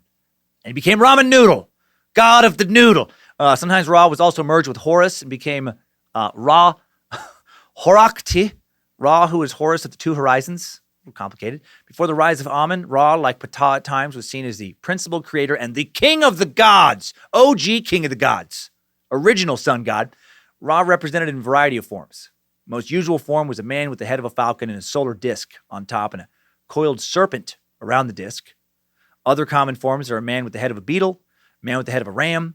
Ra also pictured as a full-bodied ram, beetle, phoenix, heron, serpent, bull, cat, lion. These old desert gods, man. Lots of rebranding. Lots of committees probably like, no, we got to give them a new look. People are fucking tired of the heron. Heron isn't strong enough. Got to make him a snake again. Maybe a beetle. Maybe a beetle snake. Maybe a Beetlejuice. Ra was most commonly featured with the ram's head in the underworld. In this form, Ra is described as being the ram of the West or the ram in charge of his harem. Some literature, Ra is also described as an aging king with golden flesh, silver bones, and hair of lapis lazuli. Ra also, lapis lazuli, I can't remember. I should have done a pronunciation guide for that one. I thought I had it. On the written page, it looked good. Now I'm like, I don't know what that is. I know it means blue. I know it's like some kind of blue stone thing. Ra also the father of Bastet, the cat god, Hathor with Isis. He's Hathor, the cow lady's dad. Sekhmet, another daughter of Ra. Sekhmet, a warrior goddess as well as a goddess of healing, depicted as a lioness, seen as the protector of the pharaohs, led them in warfare upon death. Sekhmet continued to protect them, bearing them into the afterlife. Sekhmet also a solar deity, because fucking why not? Just does some other things. I feel like What if there's other things that just get left out too? Like they had some kind of snack, like some equivalent of like the candy bar. She's a goddess of the solar, sun, and she protects us. Okay, and Kit Kats. She's a goddess of Kit Kats and Skittles. I love how their roles just overlap. Imagine if these fuckers worked for the same company. Like if a company was built like the Egyptian god kind of setup was built. How confusing would that be? Hey, John, my emails keep bouncing back. Who do I need to talk to in IT to get this fixed? Oh, you're going to want to talk to Ra. Ra's the head of IT. Or actually, you know what? Amin. Amin's also the head of IT. Or Ptah. Ptah's also the head of IT. Sekhmet. Actually, Sekhmet, Osiris, Newt. Sometimes they are the heads of IT. Geb. Bastet. Wait a minute. Actually, you know what? Geb and Bastet ran IT yesterday, but not today. I think today they're in charge of snacks. Okay. So if I'm going to find Ra, what does Ra look like? Oh, you can't miss him. Ra's an old king with blue hair, I think. You know what? Actually, yesterday he was a snake. When I spoke to him last week, he was a beetle. You know what? Don't even worry about finding him. I'll help you with your email. I'm also in charge of IT. Let's talk about Seth, son of Randy and Michelle, a little bit, also known as Set. His story is very interesting. Set was a god of chaos, evil, war, storms, deserts, foreign lands. He was a real bastard god, often depicted as a composite animal, reflecting his unnatural and chaotic nature, particularly known for tricking, killing his brother Osiris in the creation legend, sometimes depicted as a red-haired beast with a forked tail and cloven hooves. Man, even back then, redheads getting the short end of the stick. Cloven hooves, forked tail, okay, all right, I see you, Satan. Nice try hiding those hieroglyphics. Actually, some religious historians do think that Satan comes from Set, that Satan is based on Set. There's a book called The Christ Conspiracy. There's other books similar, but this is the one I used for the source here. In it, author Dorothy Murdoch argues that the religion of Christianity was created by repackaging and transforming a variety of ancient gods. And regarding Set transforming into Satan in this book, Murdoch wrote, the dualistic concepts of absolute good and evil did not originate with Christianity, but are found long before the Christian era, particularly within Zoroastrianism. Satan is an adaptation of the Persian representative of evil, Ahriman, the twin brother of God, same as the Egyptian Set, Horus's twin and principal enemy, also known as Sata, S-A-T-A, from whence comes Satan. Horus struggles with Set in the exact manner that Jesus battled with Satan, with 40 days in the wilderness, among other similarities in some stories, such as the revealing from the mount all the kingdoms of earth. The myth represents the triumph of light over dark, or the sun's return to relieve the terror of the night. Horus/Set, god of the two horizons. Hence, Horus was the rising sun, and Set, the time of the sunset. So pretty interesting. That he could have been kind of OG Satan. Set was never an incredibly popular god for the Egyptians. In fact, most Egyptians loathed Set. He did have a temple. Some pharaohs would describe themselves as Set in battle. Now let's talk about one more god before we jump into some story time. Let's talk about Thoth. Thoth, another important god, primary god of the moon, god of wisdom, often depicted as a man with the head of an ibis, large bird, holding a scribe's palette and a stylus, also shown as a full ibis, sometimes as a baboon, because why not? Sometimes he's a bird, sometimes he's he's a baboon. You got to pay attention. He's most commonly depicted as a man with the head of an ibis, or as a seated baboon with or without a lunar disc above his head. I feel like his branding was a little weak. Thoth is said to have been the creator of magic, inventor of writing, messenger of the gods, sometimes wears a lunar crescent on his head, said to own the Book of Wisdom. He's also the god of equilibrium and balance, playing a role in the weighing of the heart against the feather of truth, Ma'at, after death. He popped up in that story earlier. Worship of Thoth began in Lower Egypt possibly as far back as 6,000 BCE, and then continued through the Ptolemaic period, lasting until 30 BCE, the last dynastic era of Egyptian history, and that means that Thoth may have had the longest run of being worshipped of any god ever. 6,000 years. He was the patron god of scribes, said that scribes would pour out one drop of ink in Thoth's honor before they began their daily work. That's such a random, reference, pouring a drink out for a departed friend. Thoth's name was often taken by the pharaoh kings of Egypt, like Thutmose, for example, Thutmose I, born of Thoth. Thoth lends his name to the mythical Book of Thoth, believed to be a book containing all the knowledge possessed by the gods, and it lies at the bottom of the Nile, and it's locked in a series of boxes guarded by serpents. And apparently, a variety of pharaohs actually tried to find it over the years, but they couldn't because it's not fucking real. Might as well look for Sasquatch down at the bottom of the Nile. Now let's take a little break from God descriptions, and to help illustrate the ancient faith further, dive into another old story involving the gods. The story comes from a book called Ancient Egyptian Legends, written by a British archaeologist named Margaret Alice Murray, published in 1913. She would go on to teach courses on ancient Egyptian history, religion, and language. Actually, she went on to do a lot of shit. Very impressive meat sack. We could do a Margaret Murray suck someday. Not sure what era of ancient history this particular tale comes from. It's called Beer of Heliopolis. Now the majesty of Ra reigned over the two lands. He was the second god king of Egypt. And in his reign there was peace on earth, and the harvests were so plentiful that to this day men speak of the good things which happened in the time of Ra. By his own power he created himself, and he created heaven and earth, gods and men, and he ruled over them all. Man, created himself. That puts the accomplishments of so-called self-made men to shame. Not only did I build my own fortune, motherfucker, I built myself. Literally. I built myself up for nothing. I was a speck of dust. And I thought, fuck it. Tired of being a speck of dust. Time I become a man. No, even better. Time I become the king of the gods. What were you saying? So back to the story. For hundreds and hundreds of years, he ruled until he waxed old, and men no longer feared him, but laughed and said, "Look at Ra. He is old. His bones are like silver, his flesh like gold, and his hair like true lapis lazuli." I think. Then Ra was angry when he heard their jests, their laughter, and he called to those who were in his train, "Summon hither my daughter, the apple of my eye, and summon also the gods, Shu, and Tefnut, Geb, and Nut, and the great god Nun, whose dwelling is in the waters of the sky. Do my bidding secretly, lest men should hear you and see you, for then they would be afraid and hide themselves." I gotta say, I like that he called his crew his train. It's pretty sweet. Wouldn't mind reintroducing that little term. Yo, get the train together. Ready to roll. What am I doing this weekend? Get my fucking train together, fool. Gotta round up my fucking train! In secret, went the messengers. Very softly, they came to summon the gods and goddesses. Secretly and softly came the gods and goddesses to the mansion of Ra in the hidden place. Naught did men see or hear, and they laughed again at Ra, not knowing the punishment that should fall upon them. On each side of the throne came the gods and goddesses, and they bowed before the majesty of Ra with their foreheads to the ground, saying, "Speak, that we may hear." Then said Ra to Nun, "The great god whose dwelling is in the waters of the sky, O eldest of the gods and all ye ancestor gods, behold the men whom I have created, how they speak against me. Tell me what ye would that I should do to them, for verily I will not slay them till I have heard your words."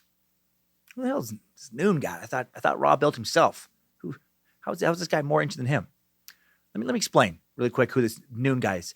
According to the theology of the Ogdoad, a.k.a. the Ogdoad of Hermopolis, the universe was formed from the interaction of 8 elements, instigated by a number of possible gods, including Thoth, Amun, Horus, and Ra. Water, nothingness or invisibility, darkness and infinity. Water was represented by Nun, and Nanet, female form of Nun. Although the Egyptians had many different creation myths, they pretty much all agreed that the universe came from the primordial waters of Nun. And many legends suggested that everything would slip back under these waters at the end of the world. There were no priests or temples devoted specifically to Nun, but he was represented by the sacred lake of each temple, and he was frequently referred to in religious inscriptions. So in this story, the primordial waters of Nun is like a personified, a human-like god. All right, now we'll get back into it. And Nun, the great god whose dwelling is in the waters of the sky, made answer, "My son Ra, greatest of gods, mightiest of kings, thy throne is set fast, and thy fear will be upon all the world when thou sendest out thy daughter, the apple of thine eye, against those who attack thee." The majesty of Ra spoke again, "Lo, they will flee to the deserts and the mountains and hide themselves. If fear falls upon their hearts on account of their jests and laughter, and in the deserts and mountains none can find them." Then said the gods and goddesses, bowing before him with their foreheads on the ground, "Send forth thy daughter, the apple of thine eye, against them." And at once there came the daughter of Ra. Sekhmet is she called, and Hathor, fiercest of the goddesses. See, this is before she was nice. Before she was like a fucking nice, sweet god into beauty and having a good time. Like a lion, she rushes on her prey. Slaughter is her delight, and her pleasure is in blood. At her father's bidding, she entered the two lands to slay those who rebelled against the majesty of Ra, and had turned their rebellion to jest and laughter. In the land of Tamari she killed him, and on the mountains which lie to the east and west of the great river. To and fro she hastened, slain all who crossed her path, and before her fled the rebels against Ra. And Ra looked forth upon the earth and cried to his daughter, the apple of his eye, Come in peace, O Hathor! Hast thou done which I gave thee to do? And Hathor laughed as she answered, and her laugh was the terrible voice of the lioness as she tears her prey. By thy life, O Ra, she cried, I work my will upon men, and my heart rejoices. And again, right? She's fucking badass here, you know? She's not a sexy cow lady, right at this point. Making everything even more confusing, sometimes Hathor and Sekhmet are presented as two separate goddesses. Sometimes they're conjoined, possibly into one goddess, more likely two sides of the same goddess coin. So Hathor is the gentle cow side, Sekhmet is the lioness aggressive side. So they're kind of referenced individually in the story, but they're kind of god timeline kept kind of weaving in and out of each other. Oh boy. And another reason some of this is confusing is because these things aren't fucking written very well. I talked about that in the Wendigo Suck concerning American Indian lore. Same goes for all ancient lore. These are some of the toughest sucks too. Very fun, but challenging because they're not very good stories. Let's just, they're not good. They were good for the time, but like a lot of old movies don't hold up compared to today's movies. Same with old stories. Like if you got ancient Egyptian storytellers to pop into a time machine and come to today, and you didn't let them go to school today or give them enough time to properly absorb modern life or read other books, and then just told them to go write some more of their books, no one would fucking buy them because they'd be super shitty with very confusing characters and weird plot lines. And again, I don't say all this to take a dump on today's subject. I find this all incredibly interesting. I say this to let you know that if you're confused, yeah, you should be. This stuff's inherently confusing. For many nights, the river ran red and the goddess waded in the blood of men, and her feet were red as she strode through the land of Egypt as far as Henin Setim. Then Ra looked forth upon the earth again, and his heart was filled with pity for men, for they had rebelled against him. But none could stop the ruthless goddess, not even the majesty of Ra himself, or herself must she cease to slay, for neither gods nor men could compel her. By subtlety alone could this be accomplished. Ra gave command, saying, Call hither to me messengers, who are swift as the blast of the storm wind. And when they were brought, he said, Run to Elephantine. Hasten, go quickly, bring back me the fruit that causes sleep. Be swift, for all this must be accomplished by the day dawn. The messengers hastened, and the speed was the speed of a blast of the storm wind. They came to Elephantine, where the great river rages amongst the rocks that bar its passage. They took the fruit that causes sleep, and with the fleetness of the wind they brought it to Ra. Crimson and scarlet was the fruit, and its juice was the color of man's blood, and the messengers carried it to Heliopolis, city of Ra. Then the women of Heliopolis crushed barley and made beer, and in the beer they mixed the juice of the fruit that causes the sleep, and the beer became the color of blood. 7,000 measures of beer did they make, and in haste they brewed it, for the night was drawing to a close and the day was about to break. In haste came the majesty of Ra and all the gods and goddesses who were with him to Heliopolis to inspect the beer. Ra said that it was like human blood, and he said, Very good is this beer. By this I can protect mankind. At the dawning of the day, he gave command, Carry this beer to the place where men and women have been slain, pour it out upon the field before the beauty of the night has passed. So they poured it upon the fields. 4 palms deep it lay upon the ground, and its color was the color of blood. In the morning came the fiercest Sekhmet, ready to slay. And as she passed by, she looked to the side and that, watching for her prey, but no living thing did she see. Only the fields that lay 4 palms deep, and the beer that was the color of blood. Then she laughed with a laugh like a roar of a lioness, for she thought it was the blood she had shed, and she stopped and drank of it. She was a fucking weirdo. Again and again she drank, and she laughed more, for the juice of the fruit that causes sleep mounted to her brain, made her little cuckoo. No longer could she see to slay by reason of the juice of that fruit. Then the majesty of Ra said to her, Come in peace, O sweet one. And to this day, the maidens of Amu are called sweet ones in remembrance, but probably not like literally to this day. Because if you went over there to Egypt now and you're like, hey, it's sweet ones, I don't think people think it's cool. And the majesty of Ra spoke again to the goddess, saying, For thee shall be prepared drinks from the fruits that cause sleep. Every year shall these be made at the great festival of the new year, and the number of them shall be according to the number of the priestesses who serve me, and to this day. But maybe, I'm not totally sure, on the festival of Hathor, drinks are made of fruits that cause sleep. So probably not. Probably not a lot of roofie drinks being spread around this festival like in 2020, but you get it. According to the number of priestesses of Ra, in remembrance of the protection of mankind from the fury of the goddess. What the fuck is this story about? Not sure. No one else is either. Couldn't find a single good interpretation out there. It sounds like a big excuse just to have some kind of fucking festival, right? It's like some kind of ancient Coachella or Mardi Gras or something. Just made for a nice little break from our god list. Now let's get back to that. Somehow the gods seem less crazy to me now after that story. They seem to make more sense than they did earlier. Let's talk about some terrifying gods, like Sheshmu. Sheshmu was a lesser god of execution, slaughter, blood, and wine. Yes, wine. Why wine? Because he was known to remove the heads of wrongdoers, and then he would put them in a wine press, and then he would make some kind of fucking head blood wine. Kind of gamey, little notes of terror and copper. And then he would serve this head blood wine to the righteous dead, who probably, would have preferred a different drink to welcome them to the afterlife. Maybe a nice little glass of, I don't know, just regular old grape wine. Whatever, If I just died, and I'm like, oh man, it's sweet to be alive again in this new place. Can't wait to, grab something to drink and some food. And somebody hands me hey, this is some wine I made some dude's head had crushed. I'm like, oh, God, it's not what I was expecting, It's kind of hoping for something different. Another freaky god, this is the weirdest god. I think this is the weirdest one, is Babi. B-A-B-I, the bull of the baboons, a.k.a. the chief of the baboons. Babi has a mighty, mighty dick, which was actually used as the fucking mast on a ferry that would carry the souls of the dead to the field of reeds. Not kidding. He had a mast dick. When your heart was lighter than a feather, this crazy big dick monkey god took you to your heaven home on a sailboat where the sail was fashioned to his baboon boner. That is one unforgettable ride. Why did Babi have such a big weenus? It's not because the Egyptians probably noticed that baboons had high libidos and they had very kind of visible genitals. Because of that, baboon god Babi became the god of virility, in addition to the god of the dead. And actually, why the dead part? Well, for many years, ancient Egyptians thought baboons were deceased ancestors. Seriously. They thought baboons were some kind of weird zombie creature. They'd see a baboon, probably take a real close look at it, peer into its eyes, and say, is that Uncle Jerry looking back at me? What a magical, insane reality they created for themselves to live in. Babi was usually portrayed with an erection due to an association he was given with the judging of souls. Since he was some type of undead zombie monster, he was sometimes depicted as using his erect penis as, again, the mast of the ferry, which would convey the righteous to Aru, a series of islands in the field of reeds. When someone died, the priest in charge of their mummification and preparation for the afterlife was turned into a mummy. Like when someone was turned into a mummy, the priest would throw a little spell in to please Babi.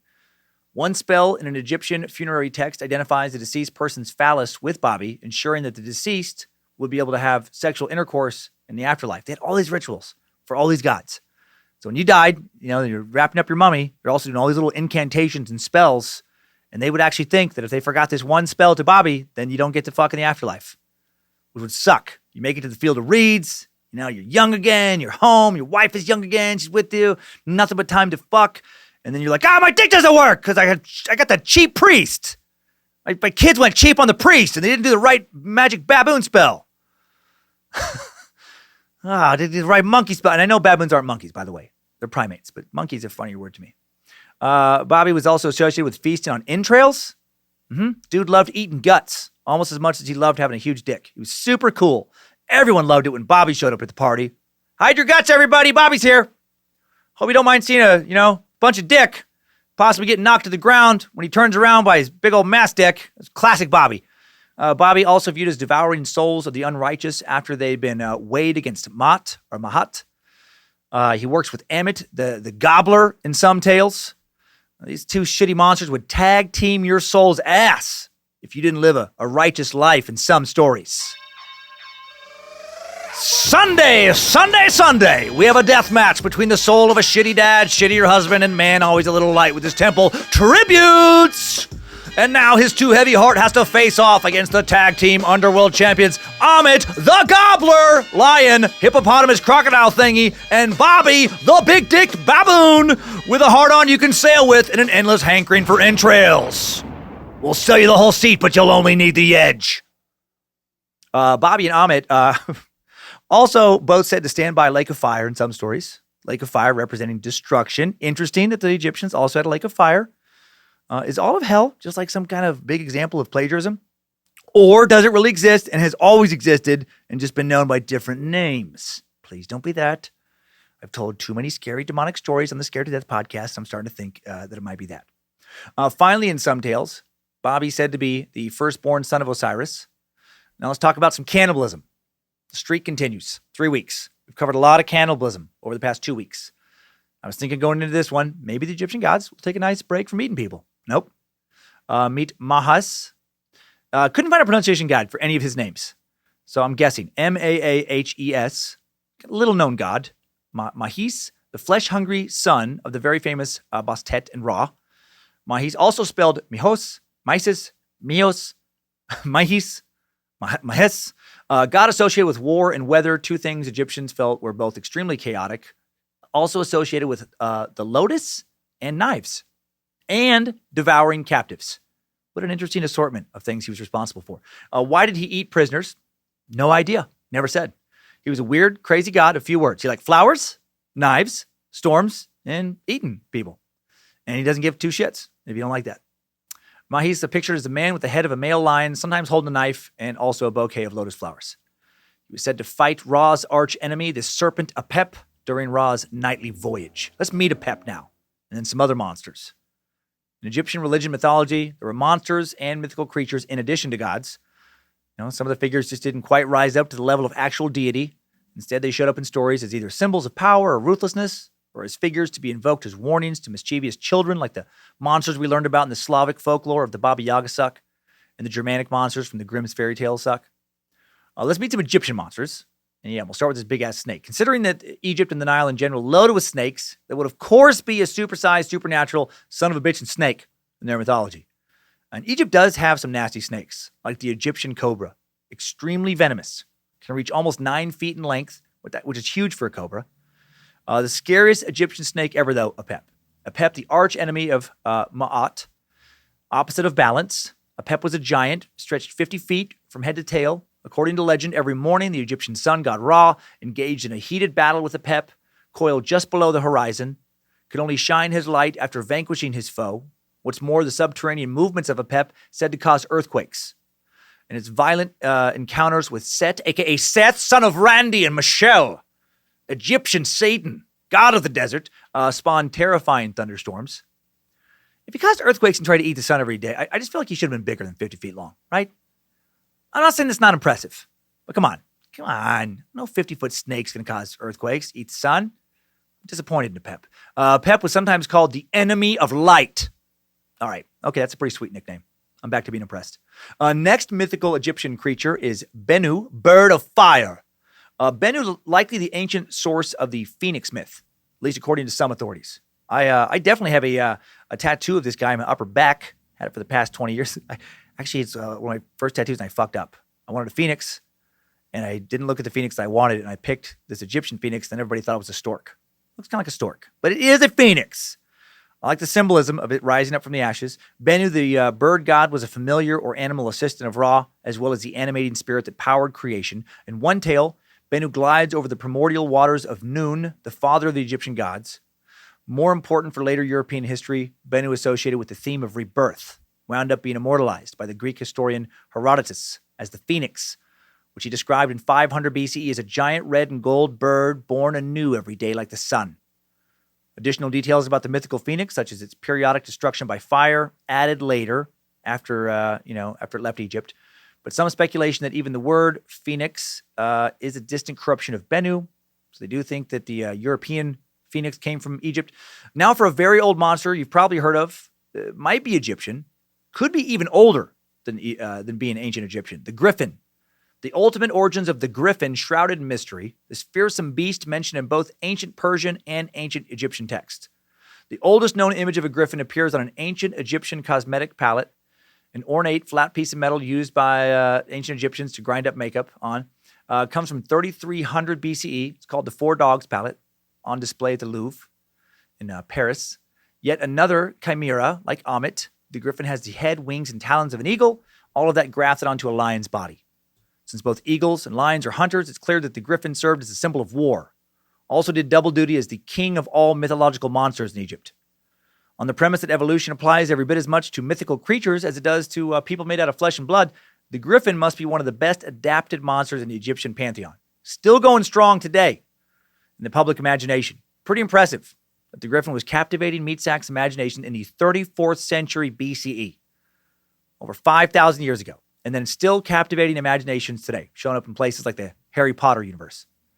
This next monster has one of the best nicknames I have ever heard in my life. The Harbinger of Chaos. How's there not a band named that or something? That's right up there with King of the Gods. When you give the office tour, you skip the entire floor that the Harbinger of Chaos works on. No, don't push that button. We're going to be skipping the 13th floor in the tour today. 13th floor is off limits for everyone other than Becky Jenkins, our very own Harbinger of Chaos. Becky also has her own parking spot far from the other spots. If you value your life as you currently live it, do not go near Becky Jenkins. The Harbinger of Chaos is the nickname given to the Sir. It's a tricky word. Sir Poppard. Sir Poppard, it's an unusual example of a mythical creature for which no name has been found in historical records. This is a portmanteau of serpent and leopard. So you combine serpent and leopard, and you get kind of like Sir Peppered. All we know is the depictions of the creature with the body of a leopard and the head of a snake adorn various Egyptian ornaments, from which, and when it comes to it, the presumed meaning, one classicist guess is as good as another's as far as what this thing was. One theory is that the Sir Pepperds represented the chaos and barbarism lurking beyond the borders of Egypt during the pre-dynastic period over 5,000 years ago. But since these chimeras also are featured in Mesopotamian art from the same time period, in pairs with necks entwined, they may have also served as symbols of vitality or masculinity. All right, one last creature. The one that has to be the most associated with Egypt. Also one of the best known not real creatures on Earth, the Sphinx. You've most likely heard of the Sphinx. You can probably picture it. But do you know what the hell the Sphinx is? Sphinx is yet another chimera, head of a human, falcon, cat, or ram, body of a lion, typically with the wings of an eagle. Pretty sweet mashup. I like the wings touch. I like the wings. I mean, if you're going to have some animal parts added on, why would you want wings? Why would you want to fly? And if you're going to have wings, eagle wings are a great way to go. Very powerful. Way better than like chicken or penguin wings. Penguin wings, that would fucking suck. Imagine you make some like wish with a genie or something. I don't know. It's like your third wish and you just pick wings. You don't get specific enough. And the genie's an asshole and you end up with penguin wings. It's like, dude, what am I supposed to do with these piece of shit penguin wings on my back? The genie's like, I don't know, swim faster. I mean, they're really flippers. They get called wings. I don't want flippers. I want to ask for flippers. Even worse, I don't know why my brain's going this way. I'm in a weird mood, I guess. What if you asked for chicken wings, but I guess you didn't specify it, but from like a real live chicken, like the chicken's actual wings, and instead you just got like two like chicken wings, like from a restaurant, covered in barbecue sauce, just two little snacks sticking out of your shoulder blades. Don't even come close to letting you fly. Don't even come close to making a meal. And you get grease and sauce all over every fucking shirt you put on, every chair you sit in.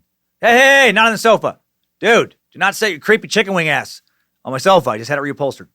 I'll stop now. Sphinxes are not exclusively Egyptian. Depictions of these human-headed, lion-bodied beasts have been discovered as far afield as Turkey and Greece, but the Great Sphinx of Giza in Egypt, by far the most famous Sphinx.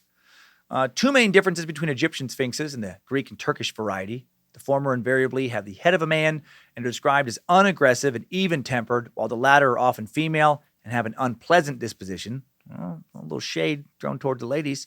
Other than that, though, all Sphinxes serve pretty much the same function, to zealously guard treasure. Treasure that can be a repository of wisdom, not necessarily jewels. And to not allow travelers to pass unless they can solve a clever riddle. That's about it. We don't know what else those big creatures were supposed to do. The Great Sphinx of Giza, one of the world's largest, oldest statues. Basic facts about it, still subject to debate. We don't even know for sure when it was built, by whom, and for what purpose. It's a mystery. What is the riddle of the Egyptian Sphinx? Nothing. The big Egyptian Sphinx didn't have a riddle. The riddle part comes from Greece. In Greek legend, the Sphinx devours all travelers who cannot answer its riddle. And the riddle is, what is the creature that walks on 4 legs in the morning, 2 legs at noon, and 3 in the evening?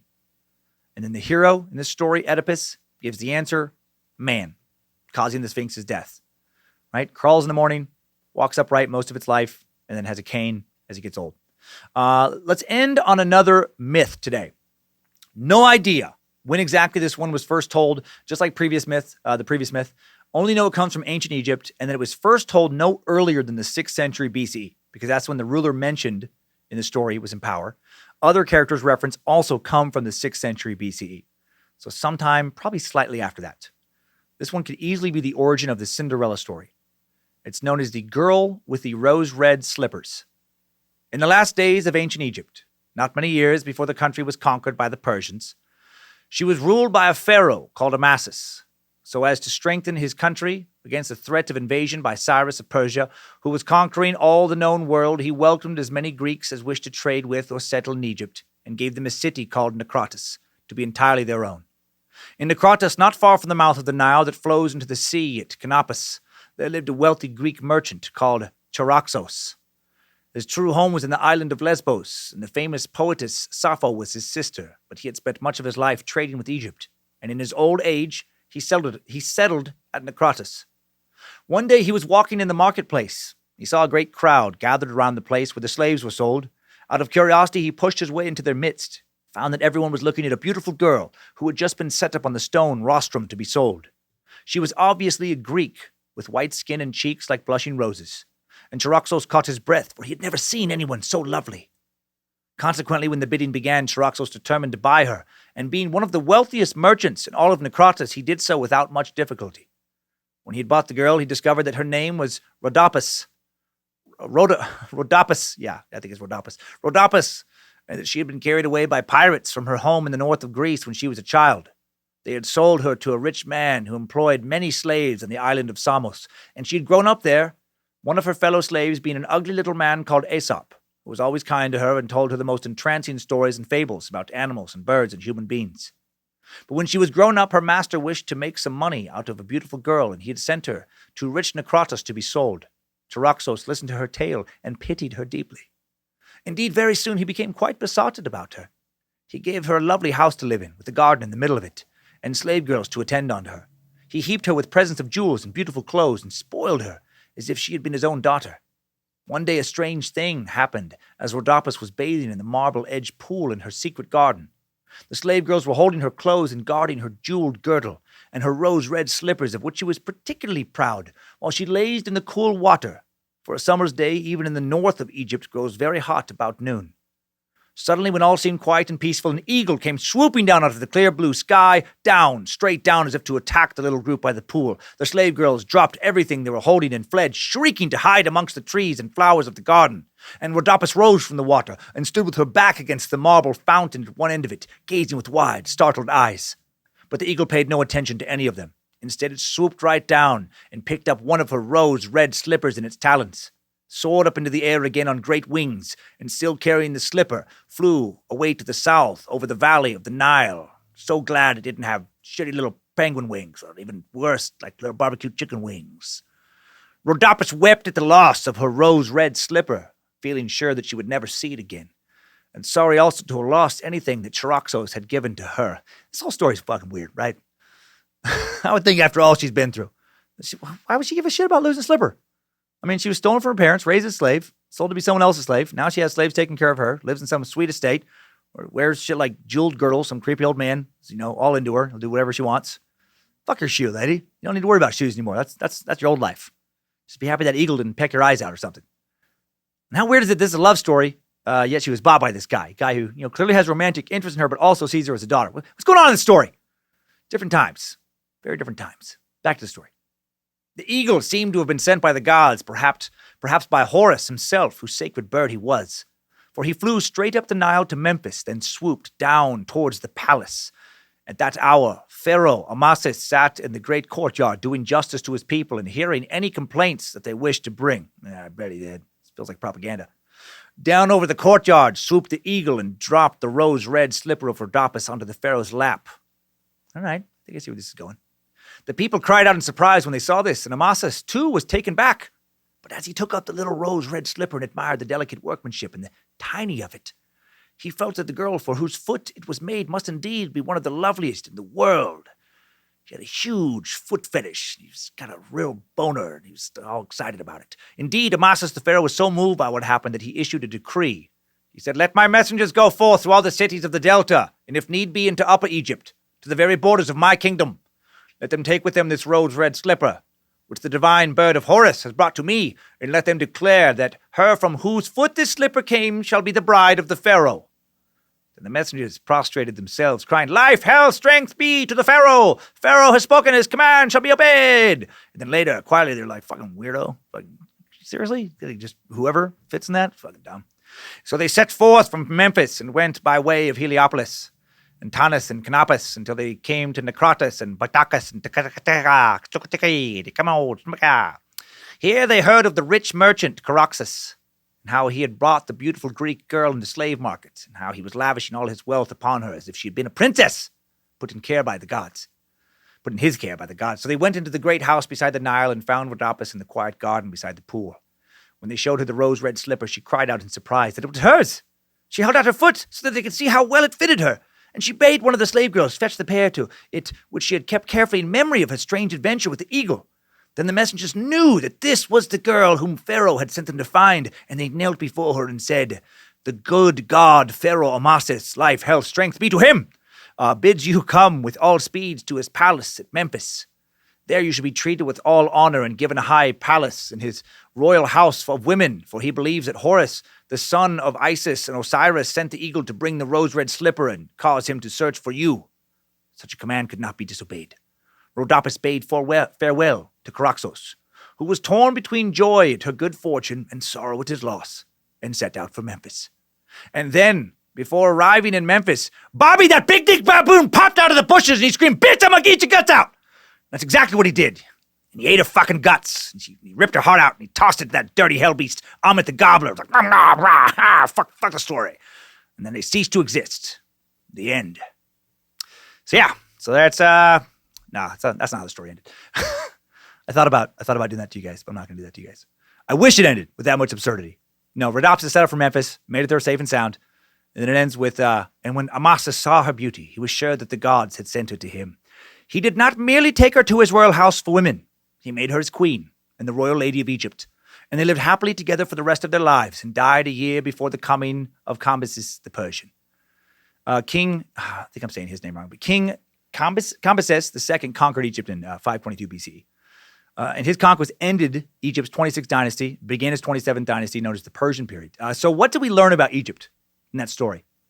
I don't know. Sometimes the gods favor you, I guess. I just wanted to provide another example of a story from ancient Egypt, and honestly, that was as good as any of them. What do we know about Rhodopis other than she was a slave? Nothing. We don't even know if she was treated badly or not. We don't know if she was an asshole or not. We know she was pretty. She was once a slave. Then she becomes a great royal wife, kind of like a queen. I feel like this story was probably told to poor little girls unhappy with their lot in life, right? Just, don't be sad. You could be a queen when you grow up. Someone could swoop in, make everything awesome for you, and you'll never have to work to do anything for yourself ever. But it won't happen unless you're pretty. So only value your looks. That's all that matters, is be pretty. Isn't that a story we still tell to little girls? I think we do. It's been a pet peeve of mine for a long time, having a daughter. I think it's time we throw a lot of these old fairy tales in the trash. Write some new stories for a new world. No more Cinderella tales. Are we going to finally move on from the same tales we've been telling, from like 2,500 years ago? I hope so. Anywho, that was our wild look into the ancient gods of Egypt. If you really liked it, I encourage you to do further exploring on your own. There is so much more you can find. 1,500 to 2,000 different Egyptian gods. Massive empire that lasted for, roughly 6,000 years altogether in unified and ununified form. First settlements in the Nile Valley thought to have begun, over 7,000 years ago, 8,000 years ago. I know that there are so many other places we could have gone in the suck, but we needed, other full sucks to do any of those roads justice. We could do multiple additional full sucks on various aspects of the ancient Egyptian civilization. How did their political structure work? Who were some of their famous pharaohs? How did they do battle? Who did they do battle with? Even if we don't do more Egyptian sucks, I do feel like we're going to learn more about Egypt going forward. Like a non-Egyptian sucks, like sucks on Alexander the Great. Anytime we go to the era when the Egyptian Empire was around, I feel like we're going to be almost bound to run into them. No matter how much Egypt we do suck, there's always going to be a lot we don't know. It's still very mysterious, which I think is part of the appeal with Egypt, right? These stories are weird. These gods are weird. And nobody really knows exactly, what went on back then. I mean, we have these old tombs, these hieroglyphics, and, thanks to the Rosetta Stone, they're able to, translate these old, hieroglyphics off of the walls. But they didn't write the way we write now. It's obviously not the same kind of narratives. And who knows how much was just lost to time, lost to marauders, destroying old artifacts. There could be some important stories that could have shed light on a lot of this that we'll just never find. It's part of the appeal, though. Yeah, so much mystery. All those big pyramids, giant tombs, so many artifacts, all the mummies. What exactly was going on back then? There are thousands of places on Earth that baffle even the most learned experts, but nothing else quite like Egypt. Let's take a few looks back at their gods, learn something new in today's top 5 takeaways. Timesuck top 5 takeaways. Number 1, Babi, the bull of the baboons, aka the chief of the baboons. Babi had a mighty, mighty phallus used as the mast on a ferry that carried souls of the Egyptian dead to the field of reeds. That is the weirdest sailboat ever. Number 2, with possibly 2,000 ancient gods, we touched on around 1% of them. And in that 1%, we found incest, cannibalism, family murder, and so much more. No wonder so many of us meat sacks are so crazy. The stories we've been telling for thousands of years are so crazy. Number 3, the ancient Egyptian empire in various forms remained an empire for 30 centuries. The Roman Republic lasted just 500 years or so. The Mongolian Empire lasted around 160 years. The British Empire, largest in the history of the world, lasted as an empire at its height from around 90 years. Wasn't a true empire for more than 300 years. The United States hasn't even been around for 3 centuries. Imagine 30 centuries. Egypt really was something special. One of the earliest, also one of the longest lasting civilizations in the history of the world. Number 4, Osiris and Nimrod may be the one and the same. Didn't expect that connection to be made today. Number 5, something new, mummies. We didn't really talk much about it today, but mummification, an important part of Egyptian religion. Had to prepare those bodies to travel to the field of reeds. Mummification practiced throughout most of early Egyptian history. The earliest mummies from prehistoric times probably were accidental. By chance, dry sand and air, since Egypt has almost no measurable rainfall, preserved some bodies buried in shallow pits dug into the sand. Then, mummification at some point became an intentional act. Using special processes, the Egyptians removed all moisture from the body, leaving only a dried form that would not easily decay. It was important in their religion to preserve the dead body in a lifelike manner, as lifelike as possible. So successful were they doing that today we can view the mummified body of an Egyptian and have a good idea of what he or she looked like 3,000 years ago. After death, the pharaohs of Egypt usually were mummified and buried in elaborate tombs. Members of the nobility and officials also received the same treatment, occasionally common people. However, the process was a very expensive one, beyond the means of most. For religious reasons, animals also mummified. The sacred bulls from the early dynasties had their own cemetery at Saqqara. Baboons, birds, crocodiles also had great religious significance, sometimes mummified, especially in later dynasties. Over 1 million animal mummies have been found in Egypt overall, many of which are cats. And why? This is all done for the humans to keep one's souls intact. Remember those 9 components? The ancient Egyptians believed that when someone died, their soul left their body. The soul would then return and be reunited with the body after being buried. However, the soul needed to be able to find and recognize the body in order to live forever. So it needed to look like they looked in life.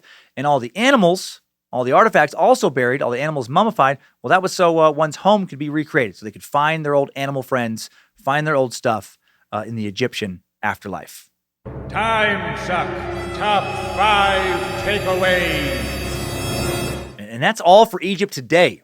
I had a lot of fun with that one. I hope you liked it. I hope we did a better job than on the Greek and the Norse gods. I hope I learned from those. These ones are, man, they're tricky to put together. Hope we did an okay job. Thanks for the continued ratings and reviews. Thanks for letting us know if the show is on the right or wrong path. Much appreciated. Fresh merch in the store at badmagicmerch.com. As always, every week. Awesome Wandering Eyes tee. Much more than teas in the store, if you do want to take a peek over there. And soon we're going to have a whole new chapter coming to the store this summer, the Is We Dumb chapter. Whole new weekly show coming your way. It's going to be on, you're going to have an every Wednesday show. Just some comedy, some escapism, more details and a trailer coming soon. Yeah, buddy. Thank you again to the Timesuck team. Thanks to Queen of Bad Magic, Lindsay Cummins, Reverend Dr. Joe Paisley, Bit Elixir, Logan, and Kate Keith at the Spicy Club, running badmagicmerch.com and the socials. Thanks to the script keeper, Zach Flannery. Thanks to all those involved in keeping the Cult of the Curious private Facebook group moderated by the Countess of the Cult, Liz Hernandez, and her all-seeing eyes. Thanks for keeping that page growing and fun. We also have a Discord channel you can link over to from the Timesuck app. The Facebook group, over 20,000 cult members now. So that's pretty fucking cool. That's a nice number. Next week on Timesuck, we're going to take a break from Cannibals and Gods. and investigate the amazing story of a truly international man and his son, Bruce and Brandon Lee. It's karate time! Bruce Lee, perhaps one of the greatest martial artists of all time. Definitely one of the most famous, if not the most famous, would be known as the Dragon before his untimely death in 1973 at the age of 33, while his son, who would also die young at only 28, would be known to the world as the Crow. Both men would find fame in Hong Kong, China, America, and elsewhere, staking out their legendary status in nearly every nation worldwide. Bruce was known for his personal philosophy and intense work ethic, became China's most popular action film star, smashing box office records in every movie he'd make. He would also teach Westerners, including Hollywood celebrities, a style of martial arts that he invented with famous clients like Chuck Norris, Kareem Abdul-Jabbar, love that connection, Steve McQueen. Brandon's rise to fame was different, as early on he always seemed to fall under his father's immense shadow.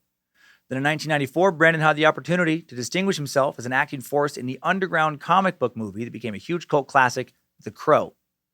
He would go on to become he could have gone on to become a big deal in Hollywood, but he was tragically killed in a freak accident on set, forcing the cast and crew to both grieve over their friend and colleague and also finish the movie without their lead actor.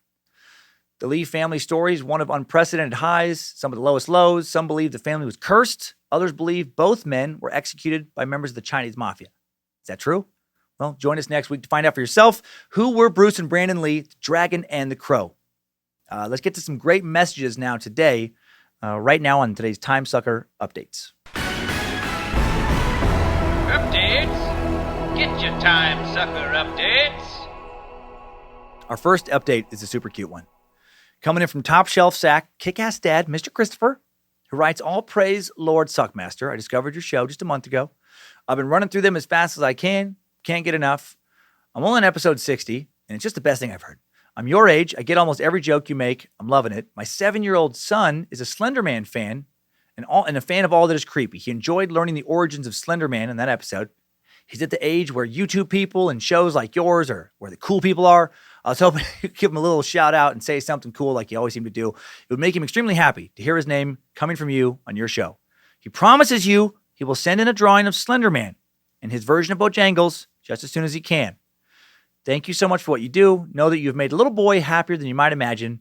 His name is Liam Christopher. Stay badass and keep on sucking. Well, hello, Liam. Boy, does your dad have a lot of explaining and apologizing ahead of him if he lets you listen to too much Timesuck. You're going to want to skip Albert Fish. You're going to want to skip Toy Box. You're going to want to skip, oh man, there's so many creeps you're going to want to skip. I think today's okay. Hope you skipped last week. Ooh, yuck him. Love that you love the creepy stuff, my man. I did too when I was a kid. I was gobbling up Stephen King novels in grade school like Amit gobbles up hearts in Egypt. Well, stay cool, young Liam. Stay gold, pony boy. I think that Outsiders reference usually works better for you than I did earlier when I used it today. I always want to say stay golden now because I think Run the Jewels says it. Anyway, Liam, I'm looking forward to those drawings. Can't wait for you to send them in. I'm sure they're going to be amazing. Next up, more art. Love art. Amazing sucker artist Brian Christensen writes in saying, it would really make my whole year to make a painting specific to one of the podcast's historical events or figures. Do you have one in mind you'd like to see? I bow to Bojangles' infinite wisdom, and I would be most honored for the opportunity to create something that the community gets a laugh out of. Thanks again for giving me something great to listen to while toiling away on my art. And again, during my boring-ass day job, your story is an inspiration to me. I hope to build off that to accomplish my dream of quitting my day job to make art full-time. Your podcast has been a huge help. Get me through this gigantic, festering butthole of a year. Oh, well said. And I hope to spread the suck to as many honorable meat sacks as I can. Your friend and curiosity, Brian Christensen. Brian, I hope you got my email. I sent you an email. Your art is awesome. The rest of you meat sacks can check it out at bjc-art.com. bjc-art.com. So good, man. Would love a Nimrod Osiris mashup. I know that's quite a challenge, but I know you kill it. Would love to commemorate the meeting of our god and the old ancient Egyptian god. Would love to see Nimrod in ancient Egyptian pharaoh-like form. So stay curious, keep creating. We'll get through 2020 and hail Nimrod. Zachary Wyckoff's wife got Cummins lawed so hard recently. This kills me. From last week's episode, Zachary writes, you got my wife. Hell yeah, Suckmaster Deluxe. I'm typing this right now, dying with laughter. My wife and I were just talking to my dad about Yahim sick fuck And she starts telling him about his arterial-sized dick veins. And I started losing my mind laughing. She took a second, but looked at me and said, God damn it, he got me. I just wanted you to know that after 3 years of sucking that you did it.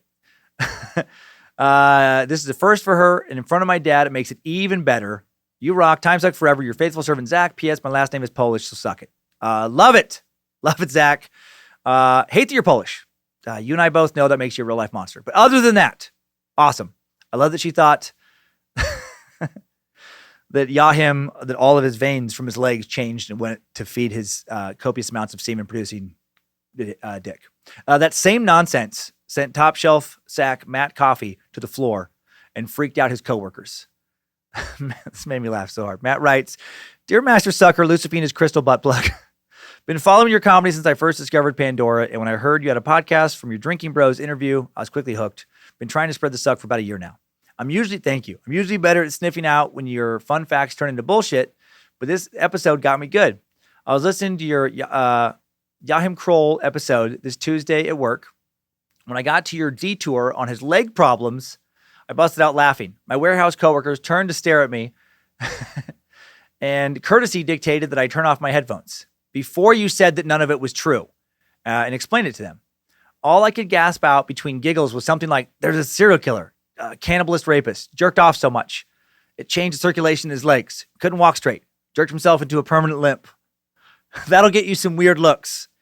It didn't help that you followed up with his main vein being the size of a major artery. I was almost rolling in the ground. Also didn't help that apparently I laughed like a cartoon villain. Even more weird looks.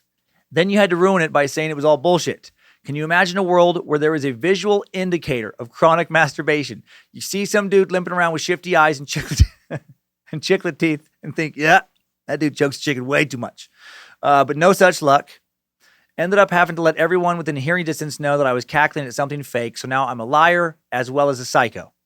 My pristine reputation as the gentleman of the warehouse is now tarnished. So thank you for that.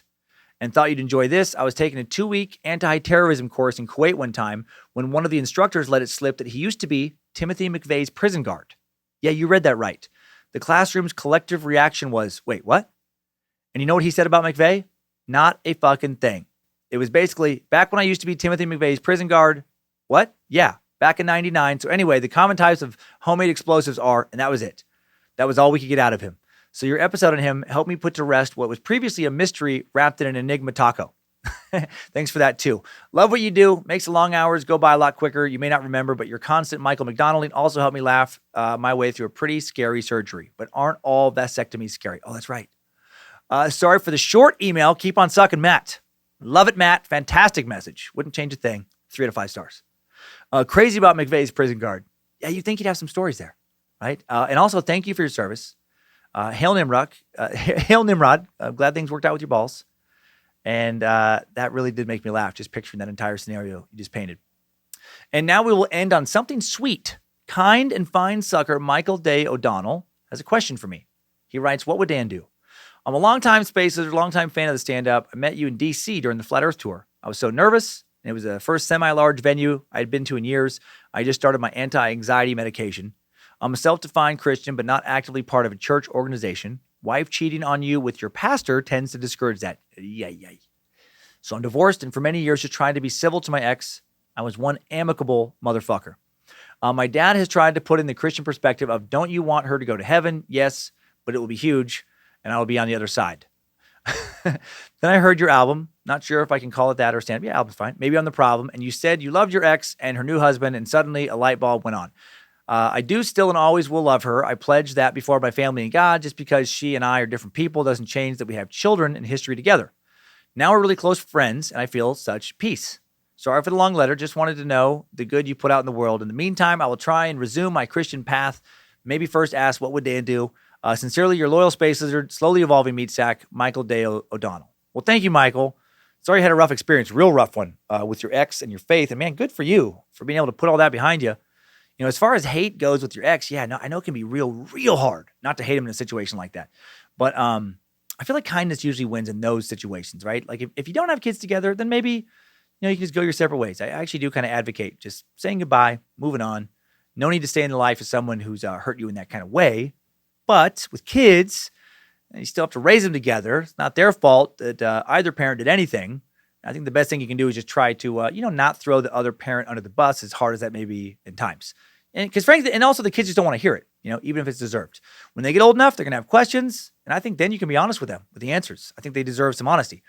But they need, I think, to be shielded from as much as the pain of a divorce as possible. Angst between you and your ex definitely gives them pain. So, you do your best to push your pride aside. Best thing to do. Not always easy. Remember the best times you had. Remember the love that was there once, and give some of that love to the little ones. And then in your private moments, if you need to hit a punching bag or have a strong drink, think whatever fucking hateful shit you want to think, then you do that. You let it out of your system in a healthy way. I like that my divorce led me to becoming a better person. I like to think of the positives out of a negative situation. Better dad, better husband to my wife, Lindsay. The pain led me to having a life I appreciate more, don't take for granted certain things anymore. But I didn't have to allow all of that. It's just like you didn't have to, become amicable and then more than amicable to your ex. Either one of us could have given in to bitterness, hate. And then if I had done that, I sure as shit wouldn't be sitting in this chair recording the show right now. So good luck to you, brother. I hope you find the God you need again. And if that God is Jesus, then peace be with you and praise Jesus. And thanks for your messages, everyone, in today's Timesucker updates. Thanks, time suckers. I needed that. We all did. Have a great week, everyone. If you took away one thing from the show, make sure and keep your heart light, okay? You got to keep it light. You don't want some big dick baboon or some other monster eating you into oblivion. And also, keep on sucking.